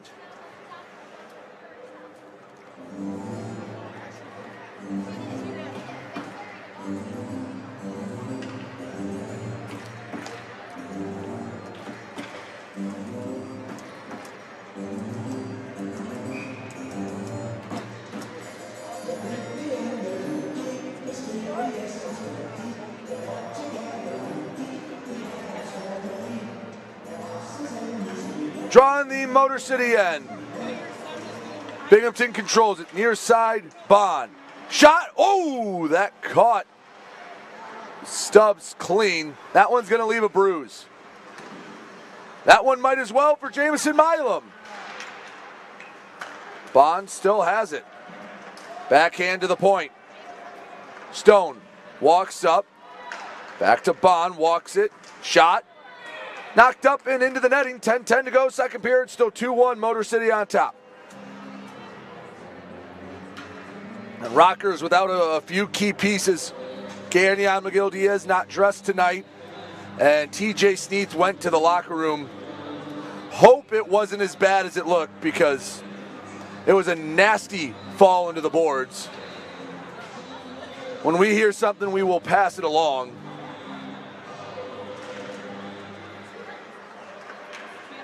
Colton slides to the far side. Tellstrom couldn't settle it down. Stubbs gives back. Bond behind the net. Over to Yates. Along the near wall. Stubbs into the offensive zone. Pass deflected by Will Campbell. Binghamton starting to control pace of play a little more like they did in the first period. But the Rockers doing a good job keeping them out of the dangerous areas. Rivers fighting with the puck. Back skates. Trying to get it just out of the zone, and it's picked up by Daniel Stone. Yates. He was fighting the puck a bit. Binghamton just lacking a little bit of crispness that they had at times last night. Out in front, puck slides to the near boards. Stubbs to Bond. Shot, punched away, rebound, saved by Gonzalez. Still loose. And that one, that's lifted way out of play. Avery Smith trying to say it was touched. I think he's going to lose that argument. 9:08 to go, second period, 2-1. Motor City on top. Rockers going back on the penalty kill when we come back. You're watching Motor City Rockers hockey.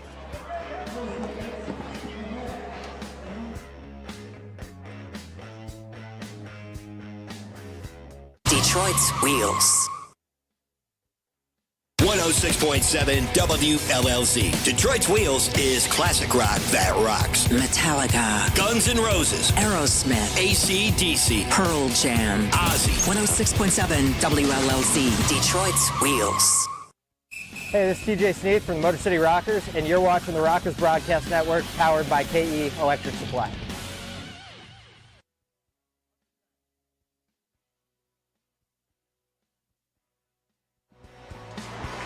Back here at Big Boy Arena, 2-1 Motor City on top of Binghamton. Black Bears about to go on the power play, but real quick, let's take a look around the Fed. Carolina Thunderbirds have increased their lead over the River Dragons 3-1. Blue Ridge Bobcats on top of the Danbury Hat-Trick, still 1-1. A lot of scoring out in New York. The Watertown Wolves on top of Hockey Club Benham 3-2. Port Huron Prowlers an early 1-0 lead over the Dashers, and Monroe a 1-0 lead over the Seawolves of Mississippi. 9:08 to go, second period, 2-1, and here's the penalty the save by Gonzalez, and then Avery Smith was just trying to get it to safety, and he missed the top of the glass. No. We'll see if we get a report on TJ Sneath. The Rockers trainer, Ashley Fox, coming back out, so no TJ Sneath. He took a nasty spill into the boards. Shot controlled by Gonzalez just 5 seconds in. All three goals in this one have been scored on special teams. A power play and shorthanded goal for Motor City, and a power play goal for the Black Bears.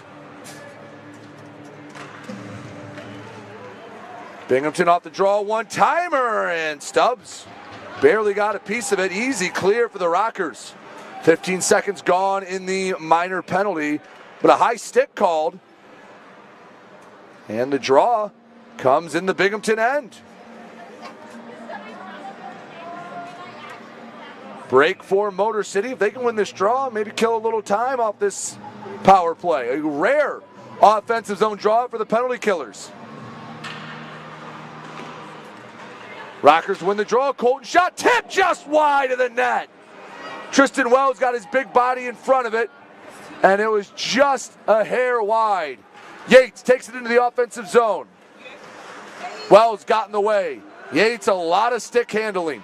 Walks it up, shot near side, controlled down by Stubbs. 1:20 to go in the Smith delay of game minor. Bond shot, kicked away. Thompson in the near corner. Kirkby, he has the lone Binghamton goal tonight. To the near side, Stubbs walks up in the slot, shot, easy save by Rico. He's making it look routine out there. Halfway through the Smith minor penalty, 8:03 left to go in the second period. Bottom of the right wing circle, Stubbs retreats, gives it to his captain, Kirkby. In the corner, Bond. He's pressured by Rivers to the near side, Stubbs. This is what I'm talking about, keeping Binghamton to the perimeter. They haven't had really a great look. Knock on wood. Thompson in the corner. Yeah, let them pass it around the perimeter. They try to get to the middle, and there's a sea of purple that comes in and pesters the Black Bears. Down to 27 seconds left to go in the minor penalty. Far side, Kirkby. Cross crease pass, and it nearly hit off of Milam, went into the net. Instead of clear, Egbert comes out to play it. Binghamton has time for one final rush. Kuhn, Tellstrom, Delaney out there. And hurrying off the bench, Will Campbell. Smith, about to be a free man. On the far wall, puck is pinned, and here comes Avery Smith. Back to five-a-side hockey. 7:03 to go, second period, 2-1 Motor City.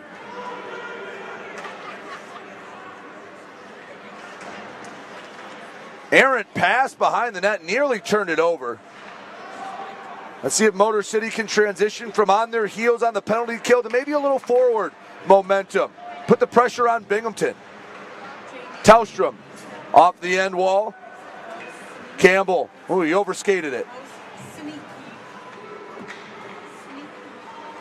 Smith slides it deep. Rockers go for a partial change.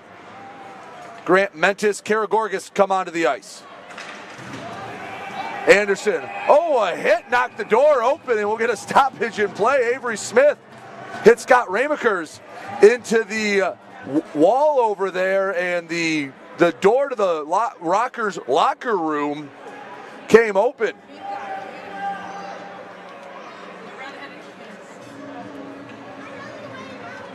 We get a center ice draw.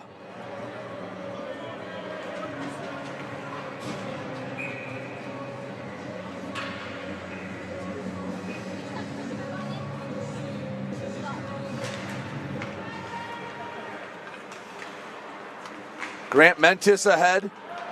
Poirier can't keep it down. Back to neutral ice past the outstretched hand of Grant Mentis. Binghamton in their own end.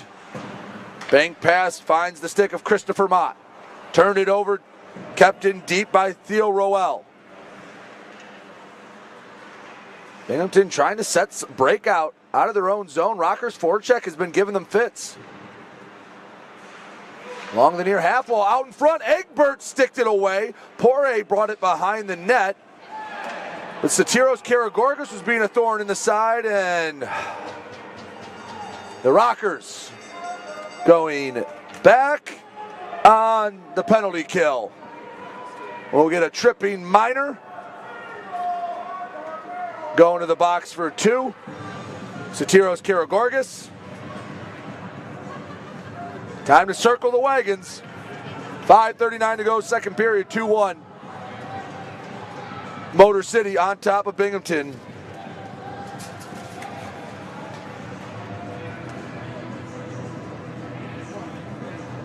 Rico Gonzalez has to adjust the pads.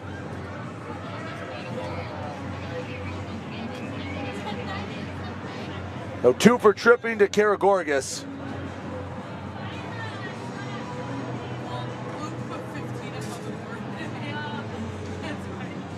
Well, we'll wait for Rico to get the pads readjusted. Not a bad time for your pads to need adjustment right after you kill the penalty. Just give you a couple extra minutes to catch some oxygen. That with, assuming you kill this penalty, if you at least get it to the 39 seconds in, you'll get the media timeout as well. Break up the PK a little bit. See if the Rockers can continue to be stellar on the penalty kill. They have given up 1, but man, they have been put to the test this weekend. Kirkby, Stubbs, walks up, shot! Saved by Gonzalez. He wasn't sure he saved it, but he did anyway. You know, it's not a good feeling when you don't know where the puck is and you look behind you, but you have to feel pretty good when you look behind you and there's no puck there. Have a little faith in yourself, Rico. 7 seconds into the penalty kill. Back to the point. Stubbs. Back to the point. Kirkby into the offensive zone. Shot, kicked away. Kirkby near side, Stubbs. Shot, missed wide. Bond kept it in the zone, racing over. Smith chips ahead. Wells racing after it. He'll pin it along the boards. Rocker went down. Motor City faithful asking for a penalty. They will not receive it. Kirkby, Bond between the circles, down low. Shot goes wide. Recollected by Gavin Yates. Halfway through this minor penalty, out in front, shot scores. CJ Stubbs ties it up for Binghamton. 4:44 to go in the second period, and we're back to square one.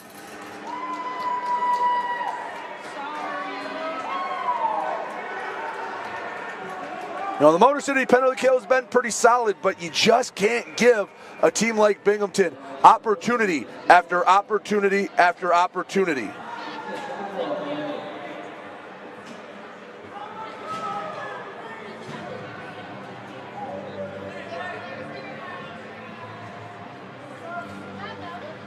So they had to adjust the clock. It did not start for about 14 seconds. Turned out not really to matter. So 4:30 is showing on the scoreboard. They scored with plenty of time in the power play, so on the last puck drop, the clock operator was just a little slow to get the time going. But just through the pace of play, all it really affected was the timing of the goal. 2-2 game. Been a battle here in Fraser. Binghamton back on the attack. Kyle Steffen. Near side to the point. Anderson sends it diagonal. Colton forces his man to the boards. Karagorgis tried to chip it ahead. Grant Mentis picks it up over the red line. MGM into the offensive zone. Near side. Sent it low, and Karagorgas unable to control it. Cervoni gives up. Anderson skates into the offensive zone. Left wing circle. Shot punched up and away by Rico Gonzalez. Karagorgas goes to collect. Shot wide of the net. Sirota had a grade A opportunity, and he couldn't put it on net. Grant Mentis guides it ahead to the near side. Henry back to Anderson, just inside the blue line. Shot misses wide. Henry still has it for Binghamton. Most momentum the Black Bears have had since probably the first period. Shot hits off the end boards, slides in, not quite out of the zone. Nice job by Poirier coming off the bench to race on and cut it off. Feels like the power play never ended. Grant Mentis steps in front of the pass, alleviates the pressure for the moment. Tellstrom, pass back, Grant Mentis, shot in the left pad, saved by Egbert. Tellstrom keeps it in. Karagorgas battling. Tellstrom along the boards, couldn't get it in deep. Kirkby comes away with the loose puck, 2.5 minutes to go in the second period. 2-2 hockey game. Kirkby, pass knocked away, Karagorgas in front of it. Flips it to the neutral zone, settled down by CJ Stubbs of Binghamton. Back for Dale Dion. Had some up and down action here since the goal. We still owe everyone a media timeout. Knocked away by Gonzalez. Between the blue lines, Kirkby. Captain for Binghamton slides over for Poirier. Shot into the belly of Gonzalez. He swallows it up. 11:50 to go, second period. 2-2 hockey game. You're watching Motor City Rockers hockey.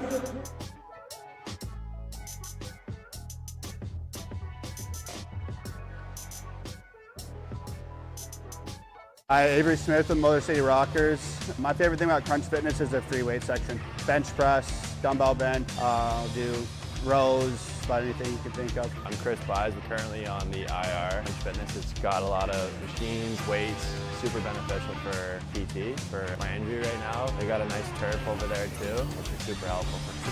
Georges here. But one thing I really like about Crunch Fitness is the tanning beds. Rain or snowstorm outside, I don't miss a day in the sun, so I'm always getting my nice bronze color.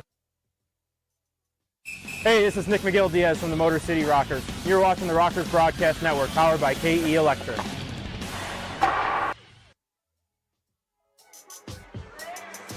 Back here at Big Boy Arena, 2-2 hockey game. 1:50 left to go in the second period. Unfortunately, I can tell you with pretty good certainty that TJ Steeth will not return to this game. Do not have any update on the severity of the injury, but I will just tell you in real time, it did not look good. And TJ Steeth, he's been solid for the Rockers since he's been in the purple and black. Hopefully it's not that bad. Cody Oakes is on the bench. He has not taken a shift. He is struggling to move. He left last game in the second period. So Rockers have been shorthanded on the ice, and, well, they've been shorthanded a bit overall. Rico Gonzalez, he's been spectacular for Motor City. He makes another save. That is his 37th of the night.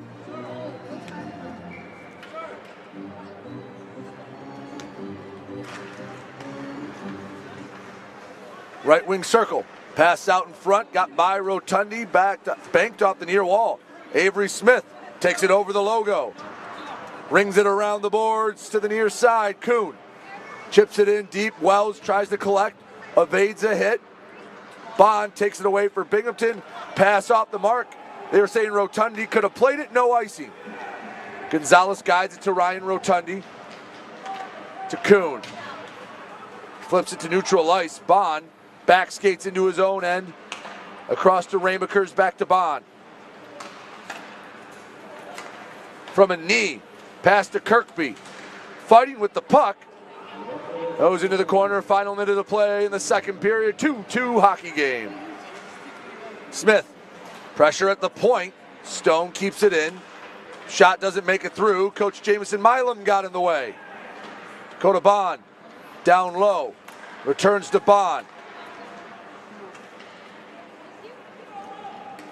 Milam shovels it over all three lines. Rockers will get a couple fresh legs on the ice.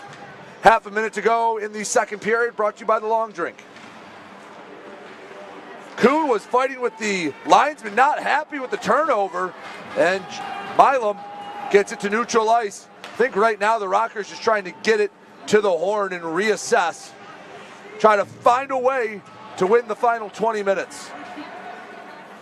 Puck slides to neutral ice. 6 seconds to go. Tellstrom will make one last push, not much to it. The horn sounds and we head to the third period. We are tied after 40 minutes of hockey. It's been a back and forth affair. Still a long way to decide it. We'll take a break, come back, recap the second period and more. You're watching Motor City Rockers Hockey. Hi, Avery Smith with Motor City Rockers.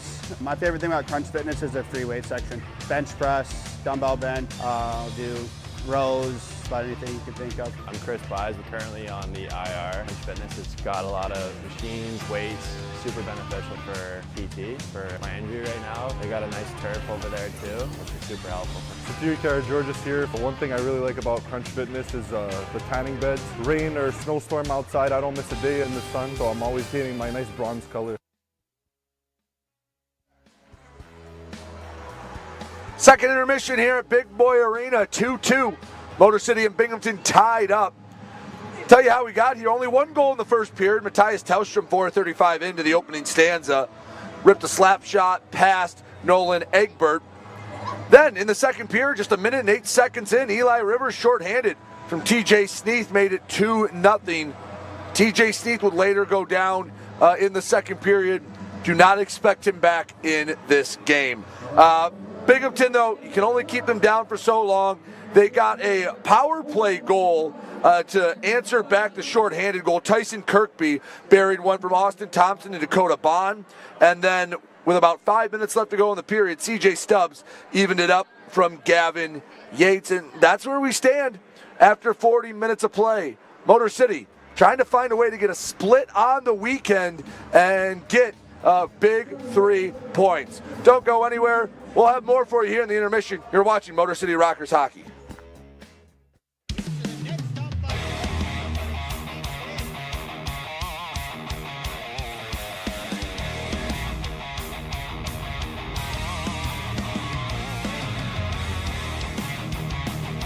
It's up in front, shot scores!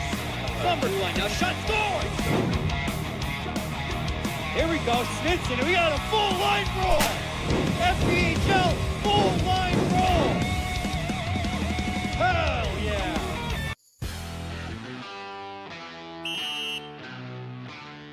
Hey, what's up, everybody? It's James Campbell, your Motor City Rockers in-arena host, back again with another episode of 5 Minutes in the Box. This time I'm joined by Tristan Wells. Tristan, how's it going? Good, and you? Not too bad, man. Can't complain, can't complain. Now, I know back when they announced you were coming back to the team, again, social media blew up. The fans are excited to know that you're back on the team. Give us a little bit of history, because I know you were on the Rockers last season. Like, what's kind of your hockey journey been? Oh yeah, I started with the Rockers around last Thanksgiving, and I got the pleasure to play with them for the rest of the last season. And then I started this year in Macon in the SPHL, and when things didn't work out there, I was pretty excited to get back here to Motor City and get back home with all the boys. Awesome, man. Well, we're happy to see you back, and the fans are happy to see you back. What's some stuff that you do outside of playing hockey, like hobbies and things like that? Recently, me and the guys have been going to the sauna at the gym a lot. Yeah, a lot of sauna time. Hop in there for about 20, 30, and then jump in the cold shower afterwards. That's been pretty sweet. Now, besides that, we've been just watching hockey and hanging out kind of in the evenings. Hanging out? Yeah. So the sauna thing, like what do you enjoy? Is that like good recovery from practice, or is it just a good way to relax? You know, I'm not really sure what the science is behind it, but it's just a good way to get a sweat going, get everything out of you, and I don't know, just hopping in the cold shower afterwards, super refreshing. I couldn't tell you what it does, but it does something for you. I know you're from Denver originally, correct? Okay. So from Denver to you're down in Macon, that's Georgia. Now you're in the Motor City area. Yeah. Do you have a favorite place? Like, do you prefer always to be home, or do you mind being away? Yeah, I'm pretty lucky. I get to come home in the summer and be with my family and friends. So I definitely love Denver. And that's probably where I call home. But Detroit's got to become a second home to me. I certainly like it here. It's a nice gritty winter. Yeah, it is. It is a very gritty winter. So, dude, first game back on the Rockers. You started things off with the bang. Hat trick on the first game back. How does that feel, man? That was pretty sweet. Yeah. It felt great. Yeah. Very cool. You spent a lot of time watching hockey. So are you watching like NHL, like rooting for a team, or are you watching like game tape to try to see how you could be better as a player? Like, what kind of stuff are you watching in terms of hockey? I think a lot of the guys on the team will watch their own individual game back. That's kind of something you do as an individual. But, sometimes we'll sit down as a team and watch that, and we'll do video as well as a team. It's kind of break down concepts that we need to master, as well as kind of the strategies that the other team may be having in place. I got you. And aside from that, like, we just watch, hockey or football or whatever back home, just like anyone else, just enjoying it. Who do you root for football-wise? No, I love the Broncos. They're hot this season, yeah. Okay. But, I also can't go against the Lions. Yeah, well, not in this town. No. That would be a big mistake in this town to go against the Lions. Nope, I'm a Lions stan here. I just pretend so I can fit in with the rest of the guys. Little closeted Broncos action. Yeah, don't tell anyone. Yeah. What about hockey? Like, who do you root for in terms of hockey? I love the Avs. The Avalanche? Oh, man. Like, that's rough. Yeah. That's a rough one, but I get it. Yeah. It's a hometown. So it makes complete we've been sense. pretty hot recently. We do all right. Yeah. I think you might be doing a little bit better than the team we might be rooting for, but your boys aren't too bad either. Yeah, they're doing okay. So last year on the team at the Rockers, you were teammates, with J-Mo Milan. How does it feel now that he's coach? Fitting. Yeah, it feels really fitting. I think a lot of guys look to him to set certain standards and kind of give guys advice on how to play things and how to act in certain situations. And he's just got so much experience and is such a veteran guy that you can take pretty much anything he's got to say as word. That's how it's done. It's awesome. That's very cool. Yeah, I think when they announced also, when J-Mo was taking over the head coach, like fans online rejoiced. It was very positive feedback on that. So the right guy for the job. Absolutely. Is there anything else you want to say? You want to add? No. Happy to be back here. Okay. Glad to be back with all the Rockers fans. Excited to get back for a home game. Awesome, man. Well, hey, good luck this weekend. Nice, we appreciate you taking the time. Of course. Thank you.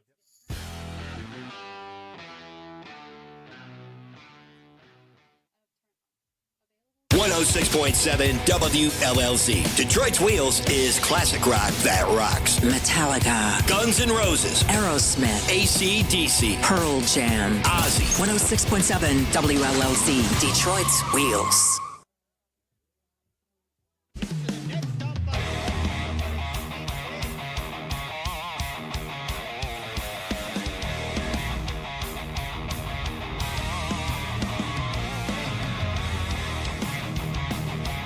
Up in front, shut doors! Number one, now shut doors! Here we go, Snitson, and we got a full line roll! FPHL, full line roll! Hell yeah! Hi, Avery Smith with Motor City Rockers.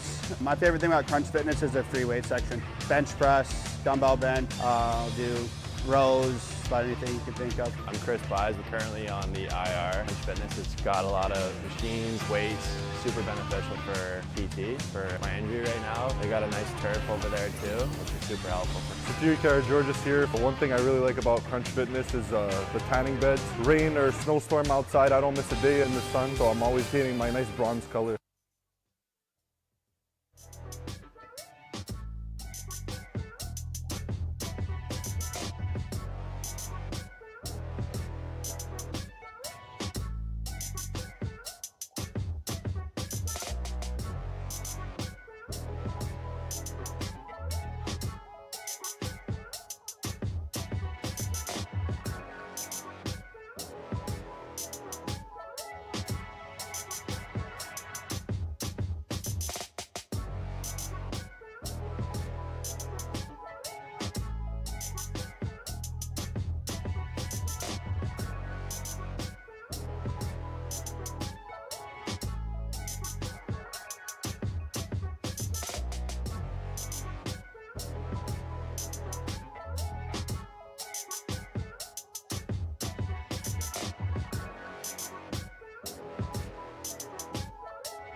Back here at Big Boy Arena, 2-2 after 2 between Binghamton and your Motor City Rockers. Let's take a look at what's going on around the Federal Hockey League. Carolina still on top of Columbus 3-2, but the River Dragons have cut into the lead.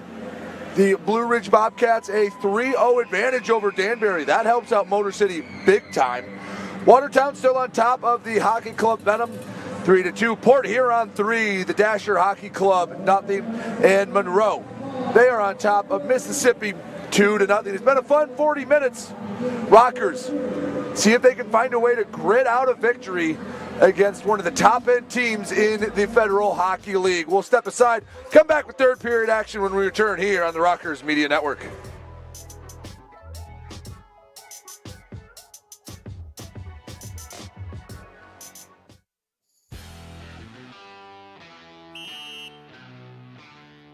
Hey, what's up, everybody? It's James Campbell, your Motor City Rockers in-arena host, back again with another edition of 5 Minutes in the Box. This time, I'm being joined by the one and only Trevor Babin. Babin, thanks so much for taking the time to join me today. Yeah, thank you guys. Thanks for having me. So, what we've been doing with these 5 minutes in the box interviews, we're kind of trying to shine a spotlight on the players and kind of let the fans know a little bit more about them. So, I know you've been you're like a fan favorite. I know when we posted on social media about your signing, nothing but positive feedback. Lots of people were excited about it. We got lots of awesome comments. So, can you maybe give us a little background on some of your hockey journey? Like, where did you start? How did you get here? Yeah. First, shout out to the fans. They've shown nothing but support to me and including the team. So, thank you for all the love from you guys. But my little journey, I'm from Philly. I grew up playing hockey right outside of Philly. Moved on to junior hockey in Canada. I have a whole bunch of family up there, so it was cool to be up there and play hockey in front of them. And then right out of junior, I came into the Fed, and I've been bouncing around the coast, SP here. So it's just been a crazy journey so far. Very cool, very cool.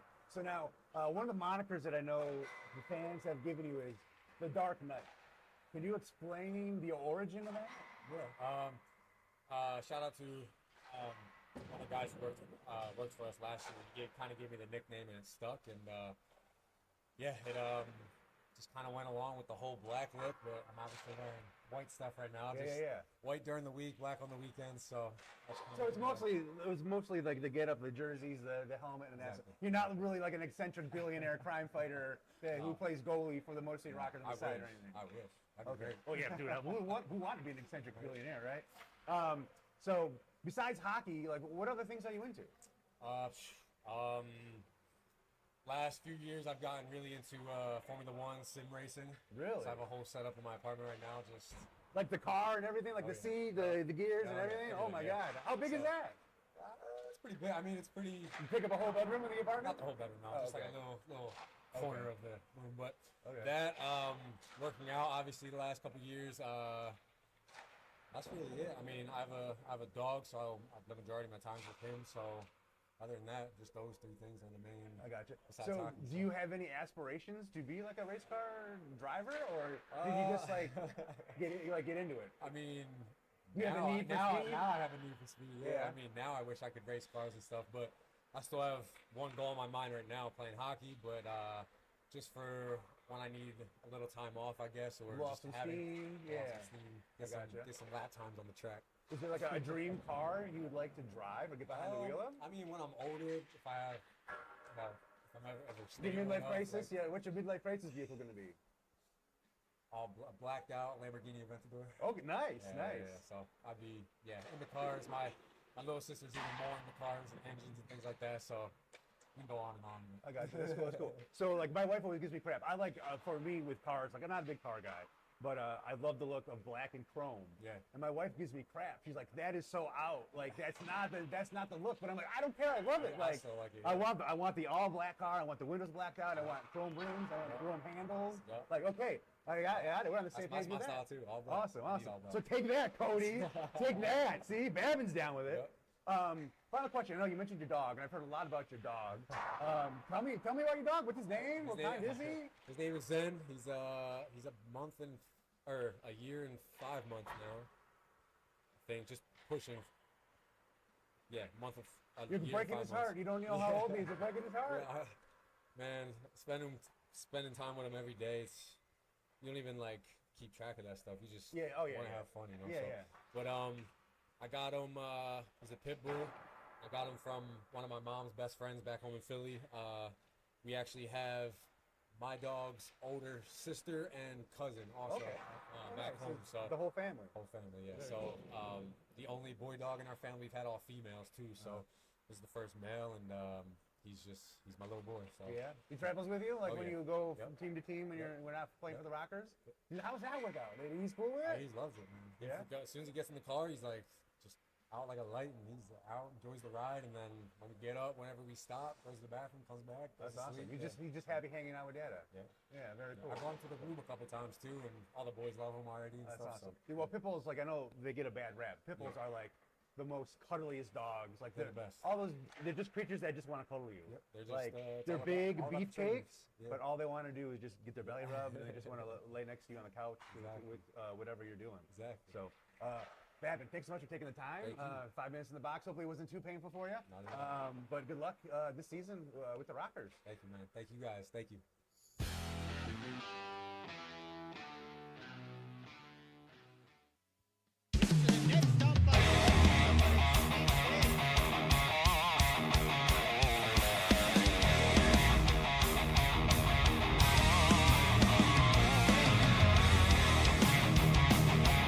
Up in front, shut scores! Numbers one now, shut scores! Here we go, Snitson, and we got a full line roll! FPHL, full line roll! Hell yeah! Hi, Avery Smith with Motor City Rockers. My favorite thing about Crunch Fitness is the free weight section. Bench press, dumbbell bench, I'll do rows, about anything you can think of. I'm Chris Buys. We're currently on the IR. Crunch Fitness, it's got a lot of machines, weights, super beneficial for PT, for my injury right now. They got a nice turf over there too, which is super helpful. George's here. But one thing I really like about Crunch Fitness is the tanning beds. Rain or snowstorm outside, I don't miss a day in the sun, so I'm always hitting my nice bronze color. Hey, this is Avery Smith from the Motor City Rockers, and you're watching the Rockers Broadcast Network, powered by KE Electrics Plus.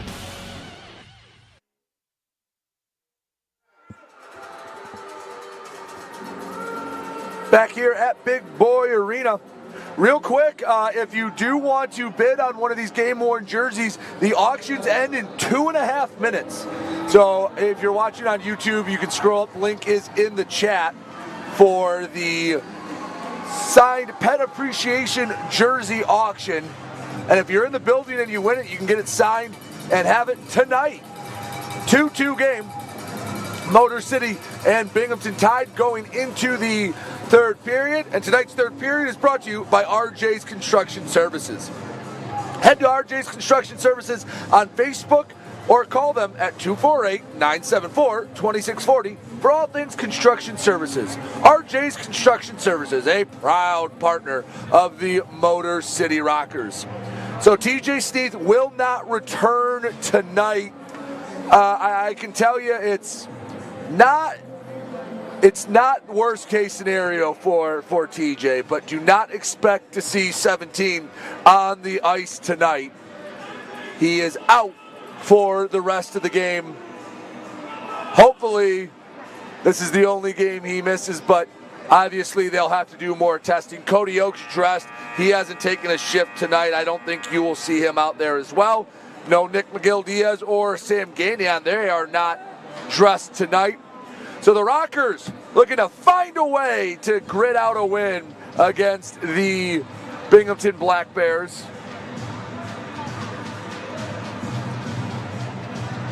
Big 3 points on the line. Rockers got a split in Carolina. Looking for a split against a potential playoff opponent, a team that knocked them out of the Empire Division Finals a year ago, and we are underway here in the third period. In the neutral zone, Wells whiffed on a pass, collects the puck. Diagonal dump in, banks off the corner, coming up to play it, Cervoni. Kuhn used his fist to knock it down. Yates, left wing circle, Shot, saved by Gonzalez. It's trickling along the net. Still loose. Gonzalez lost the stick. Rotundi gave it back to him. Steffen. Shot deflected. Anderson keeps it in the zone for Binghamton. Steffen shot way wide of the net. Stubbs along the half wall gives back to the point. Anderson takes a look, shoots, scores. Puck evades all the traffic in front of the net. And the third straight goal for Binghamton gives them their first lead of the night with 19:09 to go in the third period.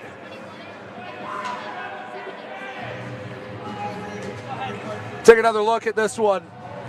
Wasn't much to it.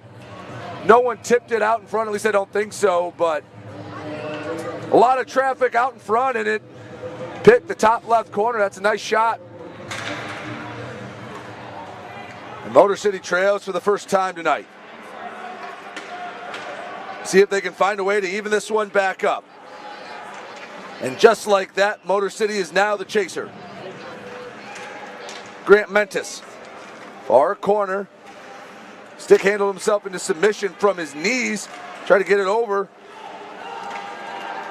And Binghamton brings it up and out of the zone. Thompson, and the near side, Ramaker's shot off the shoulder. Gonzalez fighting it. Shot goes wide.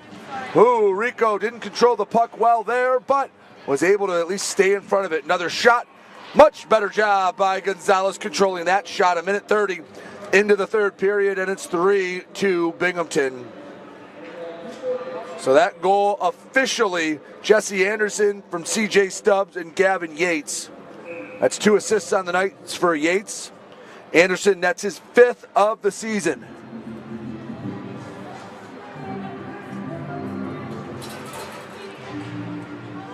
Off the draw, Motor City has it. Milam. A diagonal pass knocked down at the Rockers' blue line. Rivers trying to control it. He cannot. Dion in his own zone. Gives to Poirier. And now up a goal, Binghamton. They don't have to be aggressive. They can kind of sit back and be patient, control the puck. Because if someone in a white sweater has it, that means Motor City does not. In the zone, back to neutral ice. Tellstrom over the blue line. Tries to work around one man. Far side, Rivers. Bottom of the right wing circle. Shot in the save by Egbert. So Rivers got a decent look from a not half bad location. 17:50 to go in the third period. 3-2, Binghamton on top. If the Rockers can find a way to maybe draw a penalty. They've been so good on the power play here tonight and last night, this weekend, has proven fruitful on special teams. Quick shot saved by Egbert. Sticked it aside and then quickly brought it back in. Get another draw to the left of Egbert.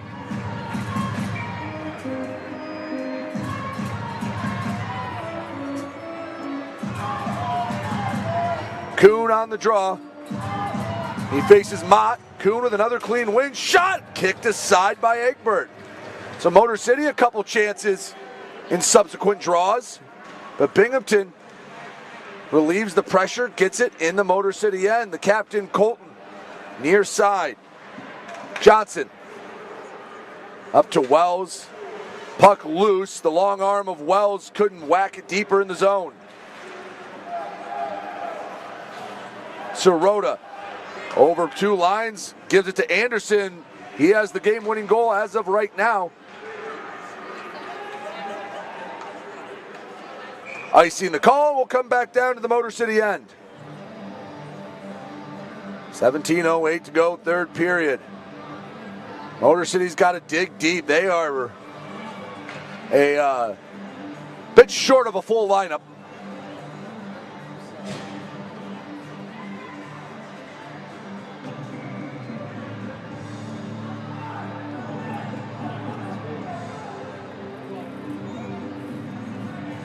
Draw on the near dot. One by Binghamton. Anderson. Banks it in deep. Stubbs collects it. Left wing circle, Anderson, one-timer saved by Gonzalez, and he had it pinned with the right shoulder. Anderson stares up at the heavens, wondering how he didn't just make that a 2-goal game.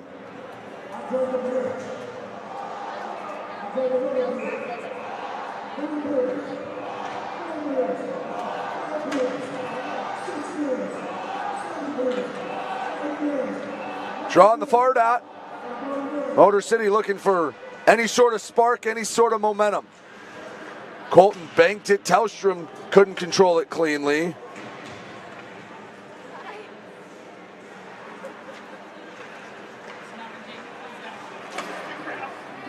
Into the offensive zone, Avery Smith.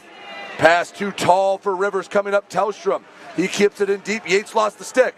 Walking up. Shot! Deflected away. Egbert got a piece of it. Ryan Rotundi was trying to tie it up. Loose puck. Steffen got in the way of it. Rockers get it back. Rivers at center ice. Pass knocked away. The left glove of Gavin Yates helps assist it into the offensive zone. Slid in deep, studs in the corner. Backhand sticked away by Gonzalez. Puck loose. Bottom of that right wing circle. Flip to neutral ice. Bone will have to wait for everyone to touch up. The Binghamton D-man lost the puck. Grant Mentis gave it right back. Thompson into the offensive zone. Along the near boards, gives back. Bond couldn't do much with it. Motor City gets it back between the blue lines, but it's a Black Bear that controls it. Ramakers turned it over. Kuhn slid it across the Black Bear blue line, but no one in a purple sweater was there to pick it up. Stone behind his own net. Forecheck coming from Motor City, causing a little bit of issues. To neutral ice. Ramakers, 2-on-1, him and Thompson, cross ice pass, and Thompson couldn't get anything on it. 15:07 to go, third period. Binghamton has the lead on the Jesse Anderson goal. In close shot, goes wide of the net. Rico Gonzalez did what he could to get in the way. In the end, didn't need to make a save. 14:59 to go in the third period. 3-2, Motor City on top. You're watching Motor City Rockers hockey.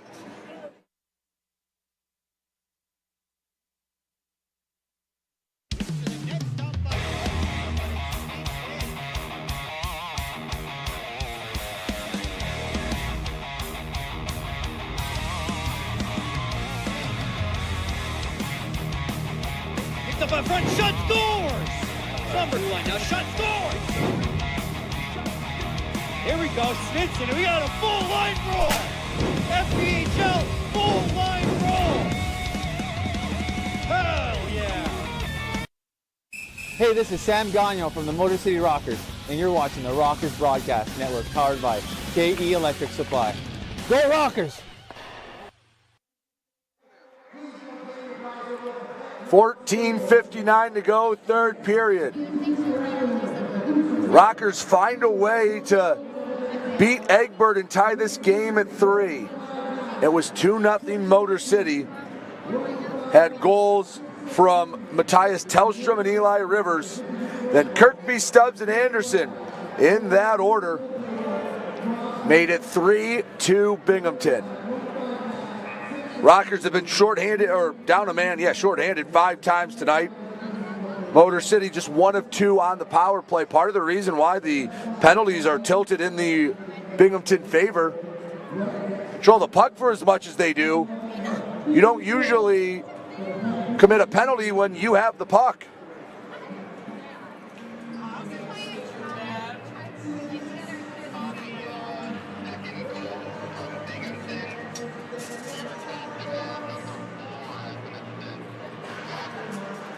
On the draw, Motor City has it. Josh Colton boxing out a Black Bear. Over to Tellstrom. Breakout pass off the mark. Turned over between the circles. Shot, no pass. Wide of the stick of Christopher Mott. A few bodies being thrown around. That was Sirota getting physical down low. Turned over. Tellstrom. He's working with Rivers. Pass broken up into the Black Bear zone for the moment. Motor City has it back.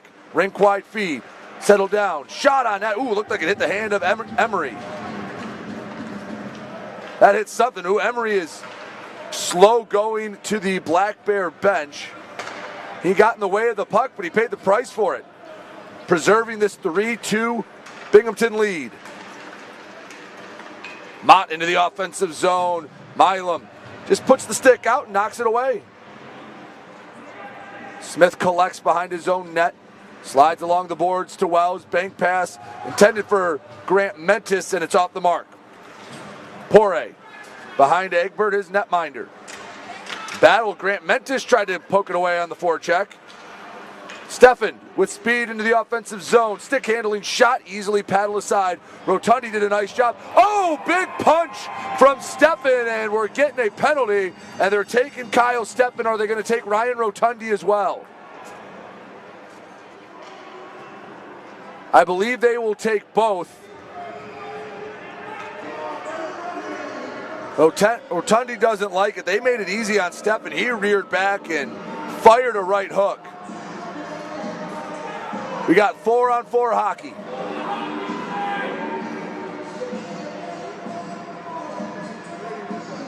Here's another look at it. So Rotundi throws that hit.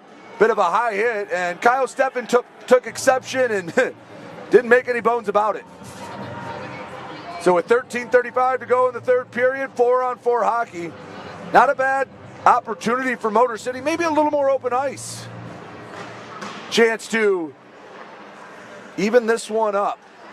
Milam pressures the puck. Yates flips it in deep. Back behind the net. Grant Mentis. He's got some speed for Motor City. Puck goes to the neutral zone. Yates slides across to Anderson. Binghamton taking their time. 20 seconds into the 4-on-4.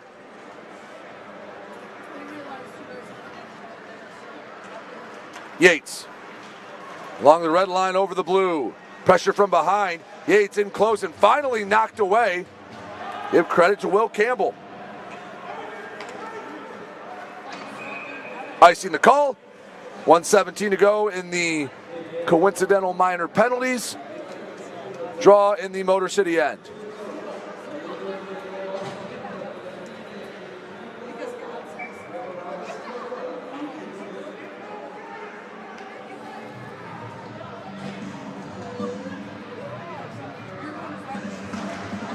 Binghamton wins the draw.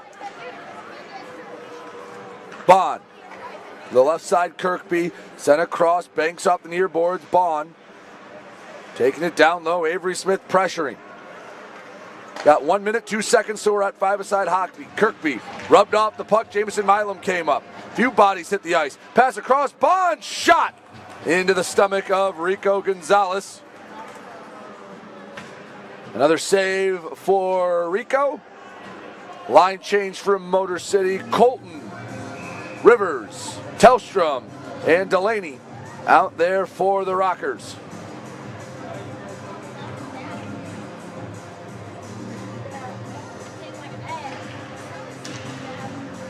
Shot wide of the net. Bounces back, Bone.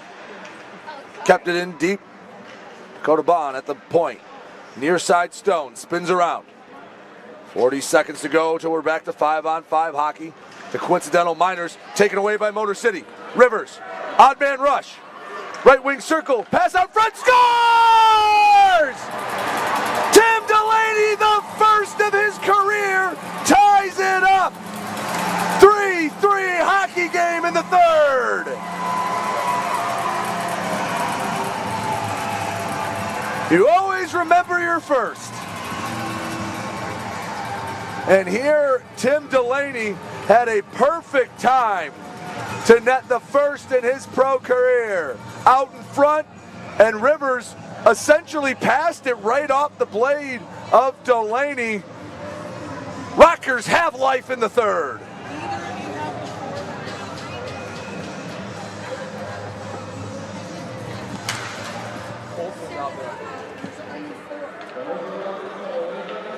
Four on four. Created the open space. Motor City with a little bit of juice here. Give and go to Wells. Up to Delaney. Why not two? Back to Wells. Backhand. Hit off the glass. Karagorgis comes down. Battles in the corner. Colton keeps it in. Shot. Lifted by the stick of Egbert. Rotundi and Steffen about to come out of the box. Back to 5-on-5. Shot goes wide off the glass. 11:29 to go in the third period. A renewed energy here at Big Boy Arena. Avery Smith racing to the far corner. To the boards. Karagorgis works around one. Black Bear shot as he goes down. Penalty coming up, and the Rockers going on the power play. Sotiros Karagorgis, that was just a hard-working play. Got around a few Black Bears. And we're going on the Continental Electric Products power play. You know they're made in Michigan. You know they provide power solutions to industry. Continental, a premier partner of your Motor City Rockers.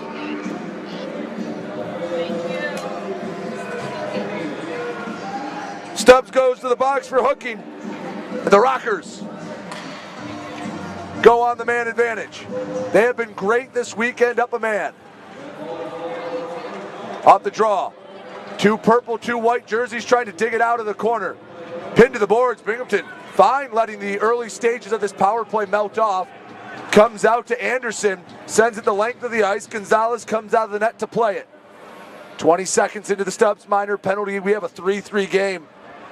And Motor City can really flip the tide of this contest here in the third. Dump and chase by Colton. A turn and clear. Cervoni did a nice job.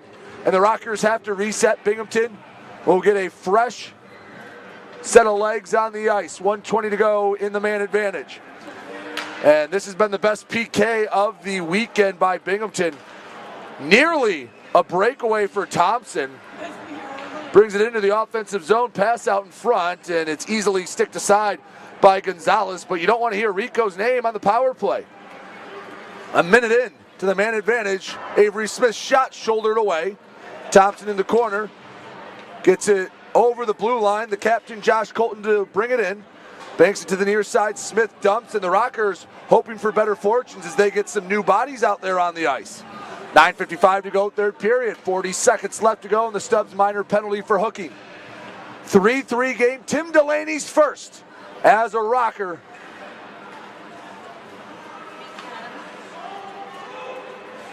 Dion in the corner. Milam near side. Binghamton very aggressive on this penalty kill. Sent down the ice. Rico Gonzalez, he's played so well tonight. He's been a warrior in net. He has kept the Rockers in it, and not the first time he's done it this season. Karagorgis stick handles his way into the zone. Final seconds of the power play, and Binghamton tip of the hat to the Black Bears. They made short work of that 5-on-4. Back to even strength hockey. Puck slides in deep, bodies collide on the boards. The fans like it here at Big Boy Arena. More bodies go down. And we have a whistle. 8:54 to go in the third period. Officials will try to keep order. Anderson wanted to go, and they're going to send, are they sending someone off, or are the officials just saying go to the bench? I think they're telling them to go to the bench, and as they do that, we will go to a break. A 3-3 hockey game as they guide Jesse Anderson to the Binghamton bench. We'll get a draw in neutral ice when we come back. Don't go anywhere. You're watching Motor City Rockers hockey. Hi, Avery Smith with Motor City Rockers. My favorite thing about Crunch Fitness is their free weight section. Bench press, dumbbell bench, do rows, about anything you can think of. I'm Chris Pies. We're currently on the IR. Crunch Fitness, it's got a lot of machines, weights, super beneficial for PT, for my injury right now. They got a nice turf over there too, which is super helpful. Georges here. One thing I really like about Crunch Fitness is the tanning beds. Rain or snowstorm outside, I don't miss a day in the sun, so I'm always getting my nice bronze color. Hey, this is Satiri Karageorgis from the Motor City Rockers, and you're watching the Rockers Broadcast Network, powered by KE Electric Supply.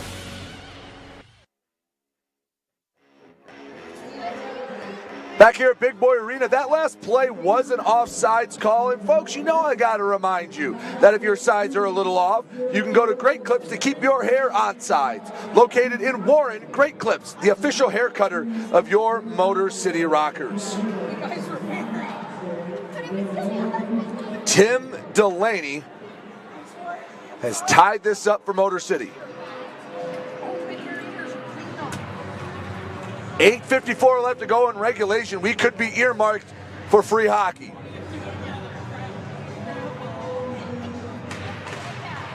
Off the draw in the neutral zone, comes to the near side.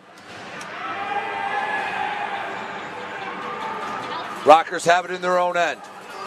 Colton, slap shot from center ice, and it sticked away. Josh Colton with a slap shot from the red line. Bodies go down in the corner. Pushing and shoving, Avery Smith bullying some around. Back to the point. One touch, near side Campbell. Tried to return to Delaney, that's Eli Rivers. 23, not 13. Rivers fakes the backhand pass, walks up, down low. Rivers, short side, saved by Egbert. 8:17 to go in the third period, and it feels like that clock is in molasses right now. It's slowly ticking down.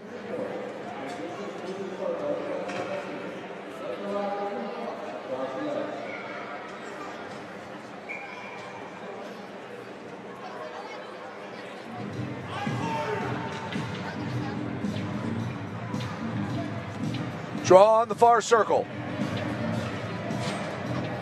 Karagorgis.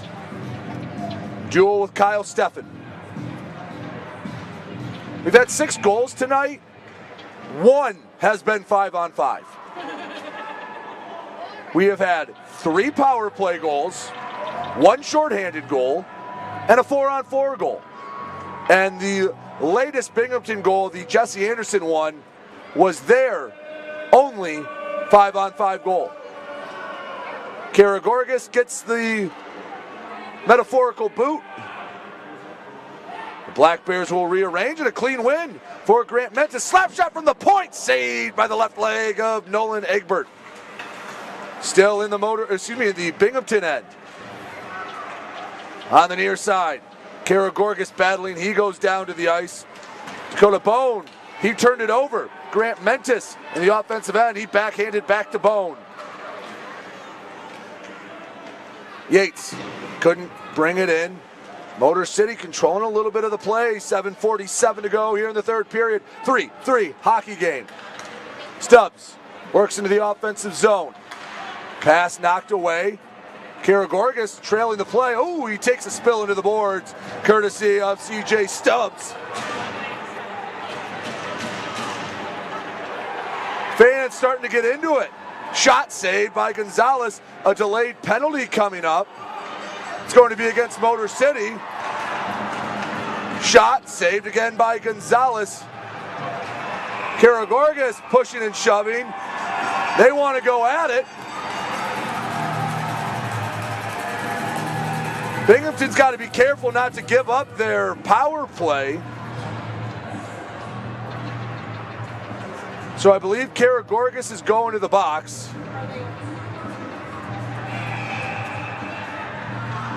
And they're sending Karagorgis off. Let's see what the verdict is.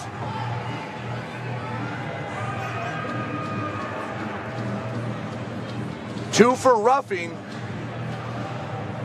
And Binghamton going back on the man advantage.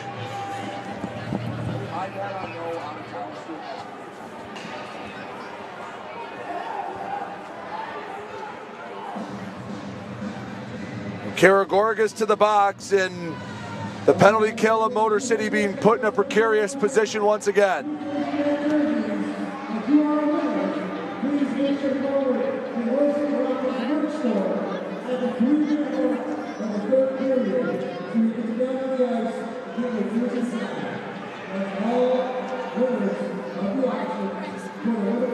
So there's a conversation. They're bringing the puck to neutral ice.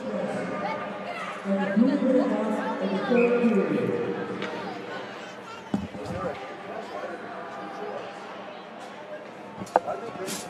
the defenseman comes down after the whistle, to neutral ice, and Binghamton starts the power play a little farther back than they're used to. Colton takes a hack at it. Bottom of the left wing circle. Big 2 minutes for the Rockers. Just survive right now. The 6th period of the weekend. Legs may be a little tired. Got to find a way to stay alive. Kirkby, the Fed's leading scorer on the near side. Over to Dakota Bond. Stubbs takes his time, walks it in, down low, pass broken up. Gonzalez able to corral it, 121 into the Karagorgis minor penalty. 6:33 left in regulation. We are deadlocked at 3.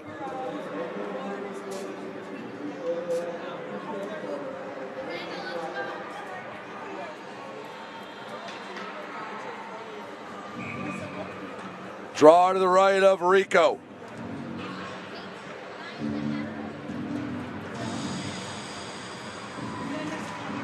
Off the draw, Wells has it. He will guide it up the ice. Shepherds it into the far end. He's battling with Bond down low. Wells working to get back.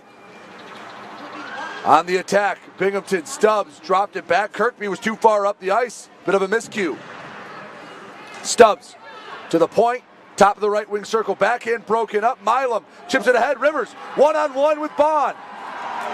He will slow it down. Aid it to the corner. Yates pins him to the boards. 45 seconds till Karagorgis is a free man. 5:54 left to go in regulation. 3-3 hockey game. The Rockers and the defending Commissioner Cup champion Binghamton Black Bears. Steffen to the near side. Pass off the mark. Oh, Milam overskated it. Colton, nice angle he took to cut it off. Smith gets the turnover, but he left the puck behind him. I don't think he would have had a breakaway, but it would have killed the rest of the penalty. Instead, the Black Bears cycling it through the zone, left wing circle. On the boards, Karagorgis itching to get out of the box. One touchstone to the far side. Ramakers couldn't settle it down. Pass up. Karagorgis, 2-on-1, Avery Smith, no, a hand pass called, and that negates a odd man rush. So the draw will go to the Motor City end.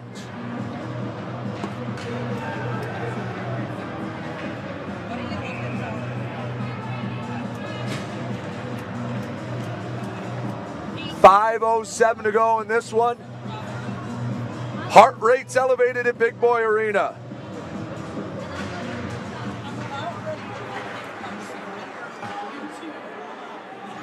Down low. Emery. And it's slid to neutral ice. Binghamton will have to reset. Turned over. Grant Mentis backhands, and the Black Bears broke it up. They're looking for the rush. Henry down the near boards. Walks up, shot into the glove of Gonzalez. Round of applause for Rico. 4:41 to go in the final period of regulation. We are still tied up. We'll step aside, come back with an exciting finish. Don't go anywhere. You're watching Motor City Rockers hockey. 106.7 WLLZ. Detroit's Wheels is classic rock that rocks. Metallica, Guns N' Roses, Aerosmith, AC/DC, Pearl Jam, Ozzy. 106.7 WLLZ. Detroit's Wheels. Hey, this is Avery Smith from the Motor City Rockers, and you're watching the Rockers Broadcast Network, powered by KE Electric Supply.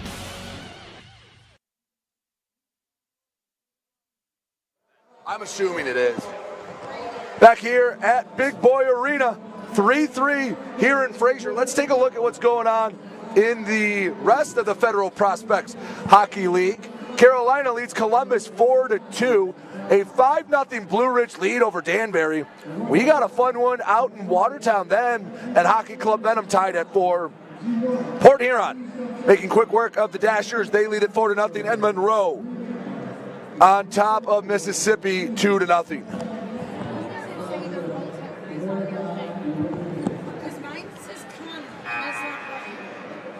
4:41 to go in the third. We are tied at 3.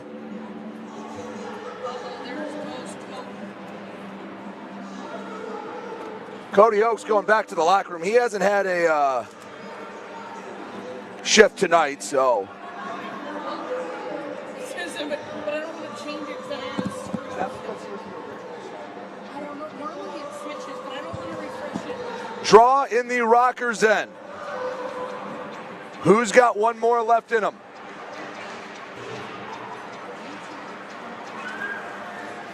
Avery Smith races up the far side. Tries to get around a couple Black Bears. He goes down to the ice.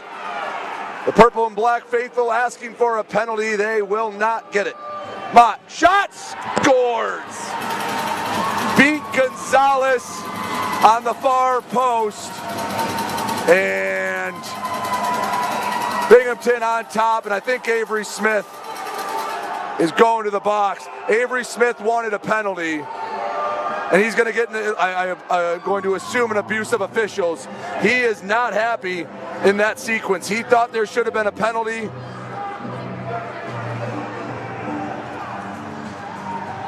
Smith going to the box. Is this a misconduct or is this a minor? Smith going to the locker room. Will this result in a power play for Binghamton?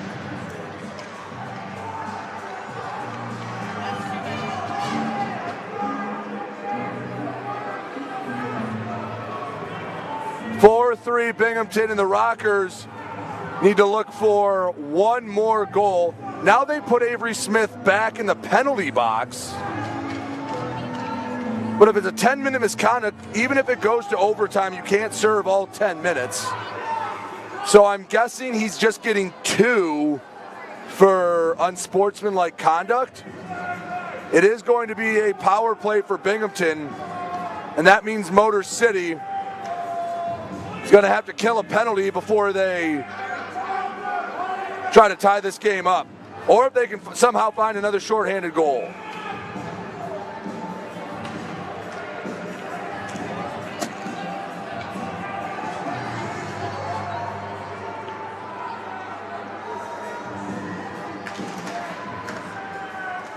Motor City off the draw. Kuhn dumps it in deep. Egbert guides it to the corner. Binghamton can be particular on this power play.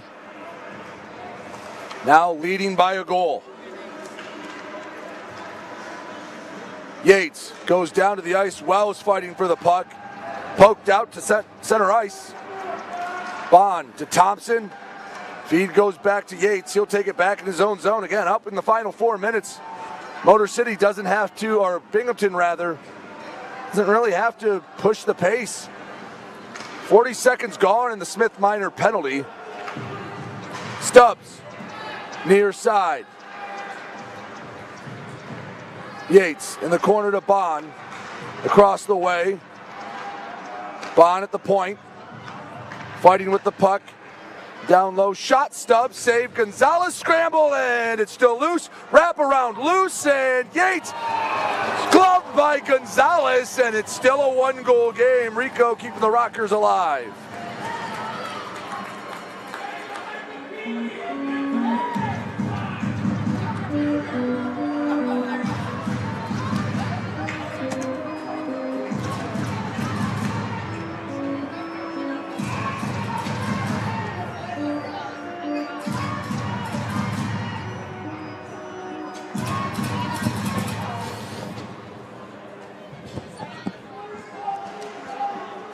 Binghamton off the draw. Stone gives down low. Steffen back to Stone. Slides it right side. Kyle Steffen down low. Backhand, and it's controlled by Gonzalez. Another save for Rico. He has made 50-plus saves in this one. The number now officially at 54 saves for Rico Gonzalez.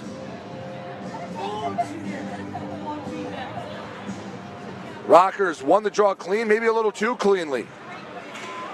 Battle for it along the end boards. 37 seconds on the Smith minor penalty. Rotundi takes it back. We have a delayed penalty on Binghamton. And going into the boards, Wells goes down. And we have 4-on-4 hockey for 19 seconds. Or are they going to get 1 or 2 penalties is the question.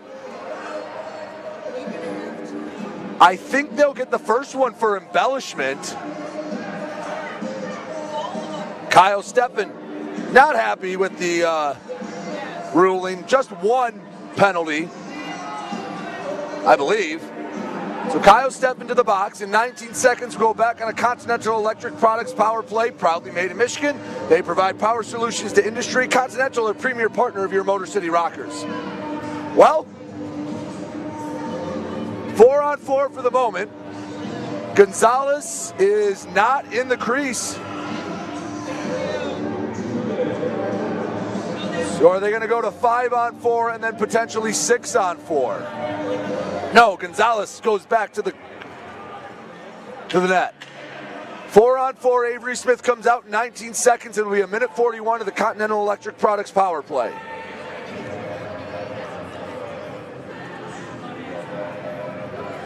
They gave 2 to Steffen for embellishment. Off the draw, Motor City. Near side, Jamison Milam. Pass across, broken up. Rockers control it. 8 seconds, back to the point. Rivers, down low, shot, loose, backhand! Still not in the net, and Egbert somehow kept it outside of the goal mouth. Penalty has run out for Avery Smith, and it's still 4-3. Binghamton on top, but Smith on the ice. Rico Gonzalez standing between the circles. He's ready on a face-off win to come out to make it 6-on-4. That's a bad start. Binghamton controls the draw, sends it over all 3 lines. 1:35 of power play for Motor City. Milam, near side Smith into the offensive zone, stops. Rink-wide feed, banks off the boards, controlled. Bottom of the right wing circle, Rico waiting for the orders. Here he comes to the bench. Milam fakes the slap shot.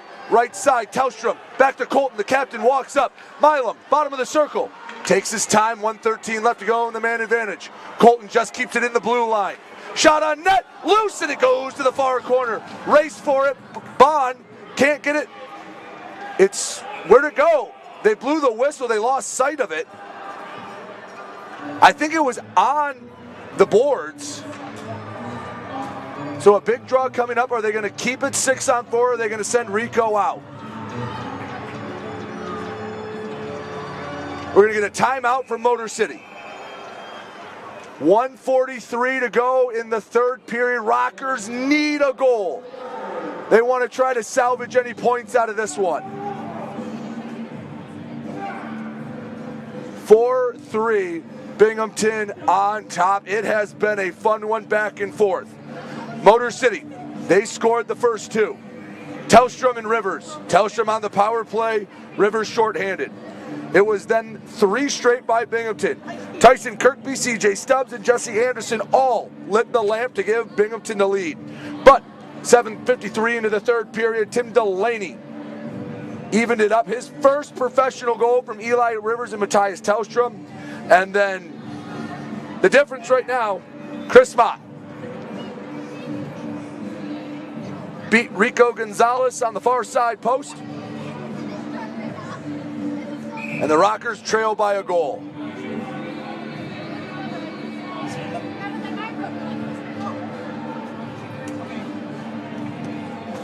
Do the Rockers have one more in them?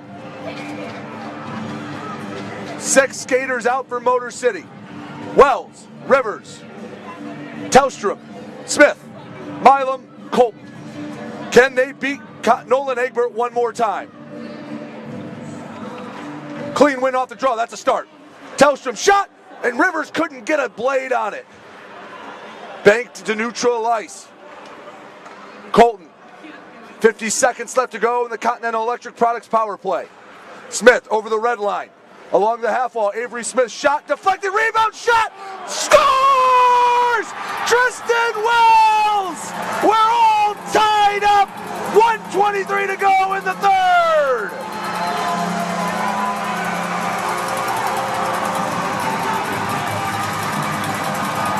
Motor City just won't die!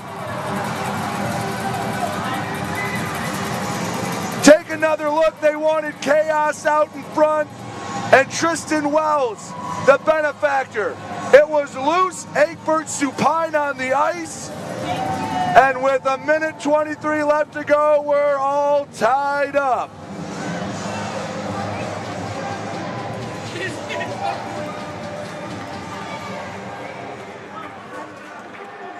So if this score holds, we'll go to overtime, 3-on-3.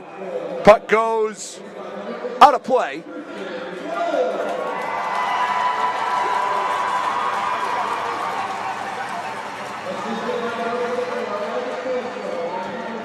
So for those maybe unfamiliar with the scoring, FPHL does a 3-2-1 system. 3 points for a regulation win, 2 points for an overtime or shootout win, and 1 point for an overtime or shootout loss. So if this goes to overtime, each side will at least get a point. They'll be battling for a second. These two teams, there's 1:02 left. Don't rule anything out. Here comes Tellstrom. Far side, in close, backhand, rebound, loose, and it's sent to safety. Kept in by Delaney. 53 seconds, dumped in deep. Oh boy, the Rockers were inches away from taking the lead in the final minute of regulation. Colton to the far side between the legs. Uh-oh. Stubbs, left wing circle pass in front, sitting between the circles, but there was no white sweater to do any damage with it. Tellstrom gives to the near side. Tim Delaney. Over for Karagorgis, 28 seconds to go. Working down low, Karagorgis spins back, looking for somewhere to send it in the corner, battling. Back behind the net, Rivers lets it go. Marquise Grant Mentis. Along the boards, trot back, 15 seconds to go in regulation. Grant Mentis can't get it behind the net, he's pinned to the boards. A chance for one final rush for Binghamton, 6 seconds. Hold the line, gentlemen. In low, penalty coming up. We'll go to overtime so the Rockers secure a point, but man, I don't like that the Rockers are going to start down a man in the overtime period. 4-4 game as we head to overtime. We'll take a quick break, come back with the extra frame. You're watching Motor City Rockers hockey.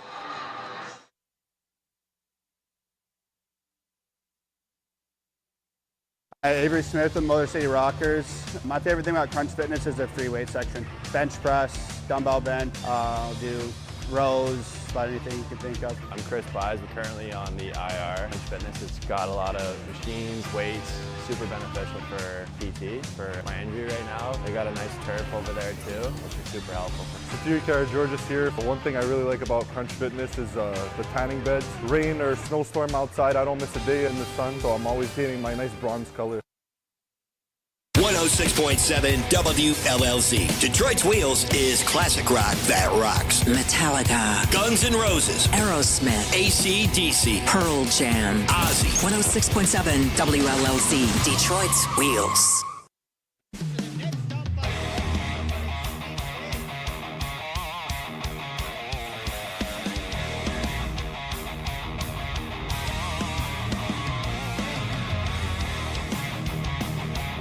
Up in front, shut doors! Number one, now shut doors! Here we go, Snitson, we got a full line roll! FPHL, full line roll! Hell yeah!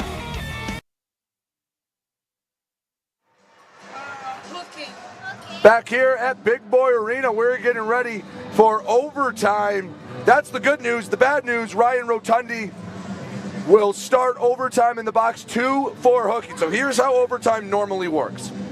3-on-3 for 5 minutes. Sudden death, first goal wins. However, with a penalty, it goes to 4-on-3. So instead of taking a man away for Motor City, they add a man for Binghamton. And when the penalty is up, Rotundi comes out. They play 4-on-4 until the whistle. Then it reverts back to 3-on-3. If no one scores in 5 minutes, we go to a shootout. Fans have been enjoying this one tonight. Rico Gonzalez, he made 55 saves in regulation. Does he have some more left?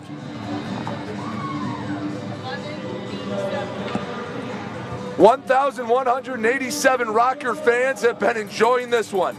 Can the Rockers send them home happy? Off the draw. Milam tried to clear it, hit a black bear, and Binghamton in their own end.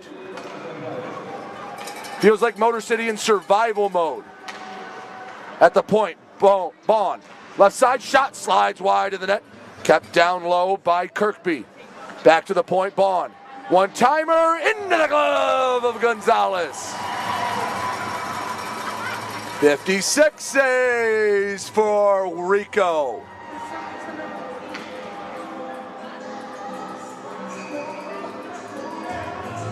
.136 left to go in the man advantage for Binghamton. A clear immediately. That's another good step to getting back to even strength hockey. Both sides have secured a point. It's a big point for Motor City. They had to come back not once but twice in this one. Tristan Wells, the equalizer, in the final 90 seconds of the game. Stubbs takes his time stick handling. Across the way, Kirkby. Have to look out for him. He's as dangerous as they come. Slid wide of the net, 107 till Ryan Rotundi comes out of the box. Binghamton, very methodical with their power play. Stubbs, shot wide, rebound loose, racing for the corner, and it's sent down the length of the ice. A shot for Milam from his own end. Bond drops off Steffen, spins back, 40 seconds till Rotundi comes out. Penalty kill has been so good this weekend. Do they have another 35 seconds in them? To the point, Bond. Stubbs walks up, far side, and Steffen had to fight with the puck a bit, resets. Center of the ice. Slides to the right wing circle, shot deflected wide. Bond in the corner. 20 seconds till Rotundi comes out. Can they get one more clear? Rivers pressures to the near side, Steffen. Walks up, slides in, saved by Gonzalez to the corner, 10 seconds. To her back to even strength hockey. 3:05 to go in overtime.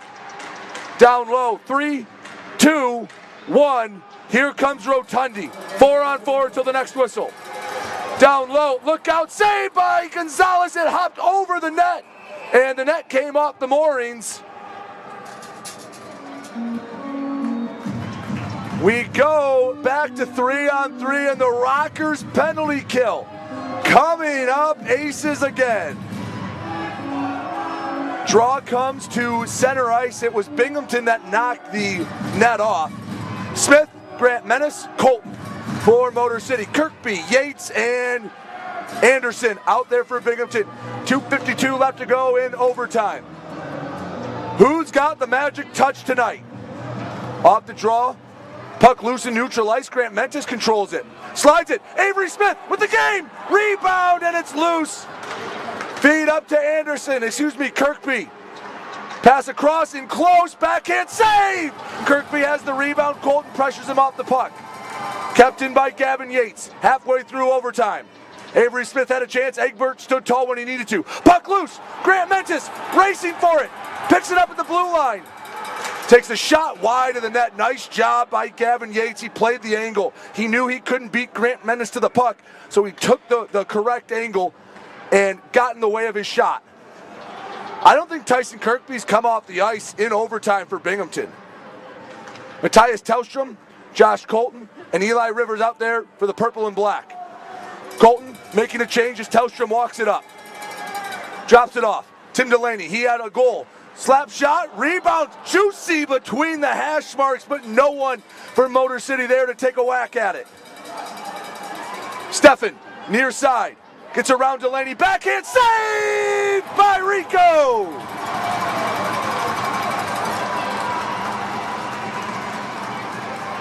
A high wire act from Rico Gonzalez. Oh boy, he just keeps getting better. Another look. Whoo-wee. Highlight reel save after a highlight reel save for Gonzalez. 1:42 to go in overtime. Avery Smith wins the draw. Milam. Where'd that puck go? It went out of play. I didn't see where. I think Steffen deflected it. Obviously he did because it's not a penalty on Milam. But you had both Grant Mentis and Smith racing down the ice. And Milam had one job. Get it in the Binghamton end. 96 seconds to go till a shootout. Off the draw, Milam has it. Pitchforks it. Grant Mentis can't settle it down, so it's Zach Sirota. Stone, near side. At the red line, he glides into the neutral zone. He was in first gear. He was just taking his time. Sirota, he fought the puck back to his own blue line. 1:15 to go in the fourth. On the far side, Steffen to the back hand of Stone. Takes his time. Here comes Stubbs off the Binghamton bench. Right wing circle, Mentis to cut him off. Stubbs behind the net. Wrap around attempt, and the pass, or the shot rather, ended up with Steffen Stubbs, and he rings the post up into the netting. 52 seconds to go in overtime. Oh boy.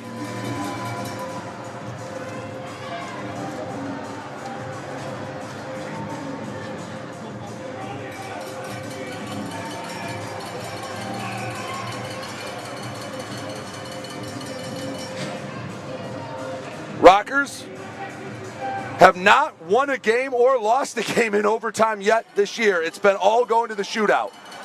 We're 48 seconds away from it. Gonzalez makes the save. Oh, he went to play it, held onto it for too long. And Gonzalez got a little greedy. Official blew the whistle, and Tyson Kirkby is asking why. Did go to the corner, so a chance for both sides to reset.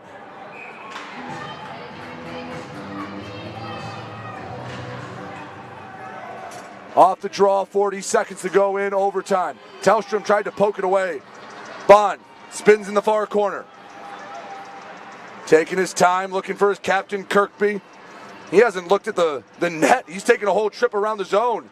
Colton pushes him off at the hash mark. Back to Kirkby. Tellstrom pressures. Kirkby down low. Tried to go short side. Forgot the puck. That's kind of important. 16 seconds. Feed. Up to Rivers. Into the Binghamton zone. He's all by his lonesome, and Bond pushes it away. 8 seconds. Kirkby chips it in deep. Smith will keep it in safety. No, Kirkby leaves it back. Luckily for Motor City, no one there, and we go to a shootout. Woo-wee! You guys enjoying this as much as I am? Because this has been one of the better ones the Rockers have played all season long. So Rico Gonzalez, it goes in the books. He has a 62 save performance. 62 of 66 shots he saved. The high water mark this season was Rico Gonzalez when he made 58 in Danbury. When you speak of Rico Gonzalez, you best put some respect on his name, because he has been arguably the best goaltender in the Federal Prospects Hockey League in the 2024-25 season. 62 saves, that's a video game number. So here's how the shootout goes. Binghamton, the away team, they go first. You get 3 shooters. Whoever's up after 3 wins the game. If it is tied, you go round for round. So Binghamton will go first. Rico Gonzalez between the pipes. Does he have a little more left in him? Scott Ramakers will take up the top of the first round. Here comes Ramakers, picks up the puck at the Rocker Head logo. Over the far side, blue line. Rico comes out. Ramakers shot, scores. So Binghamton pushed the pressure on Motor City. Let's see who spills over the boards for the purple and black. It's Matthias Tellstrom. He got the scoring started way back in the first period.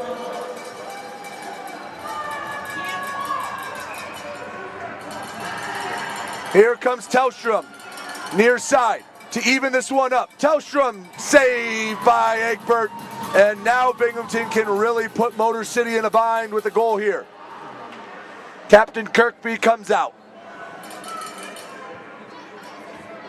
And this is probably the last man you want to see out of any team in the league.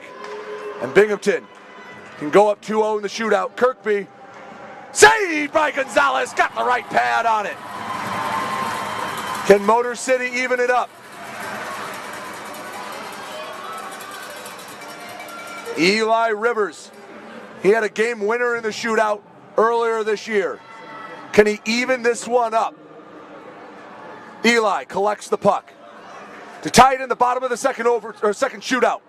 Rivers into the chest of Egbert. That one pretty easy for Nolan. Rivers just ran out of real estate and Stubbs can end it.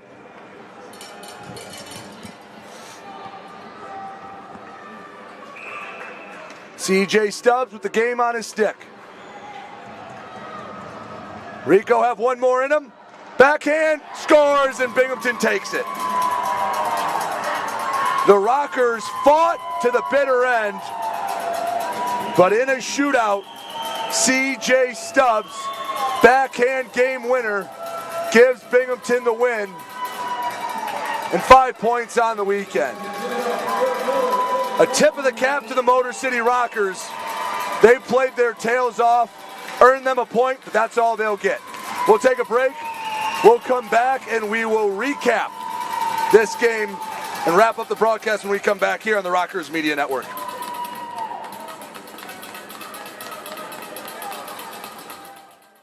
Avery Smith with Motor City Rockers. My favorite thing about Crunch Fitness is their free weight section. Bench press, dumbbell bench, do rows, about anything you can think of. I'm Chris Buys. We're currently on the IR. Crunch Fitness, it's got a lot of machines, weights, super beneficial for PT, for my injury right now. They got a nice turf over there too, which is super helpful. George's here. But one thing I really like about Crunch Fitness is the tanning beds. Rain or snowstorm outside, I don't miss a day in the sun, so I'm always getting my nice bronze color.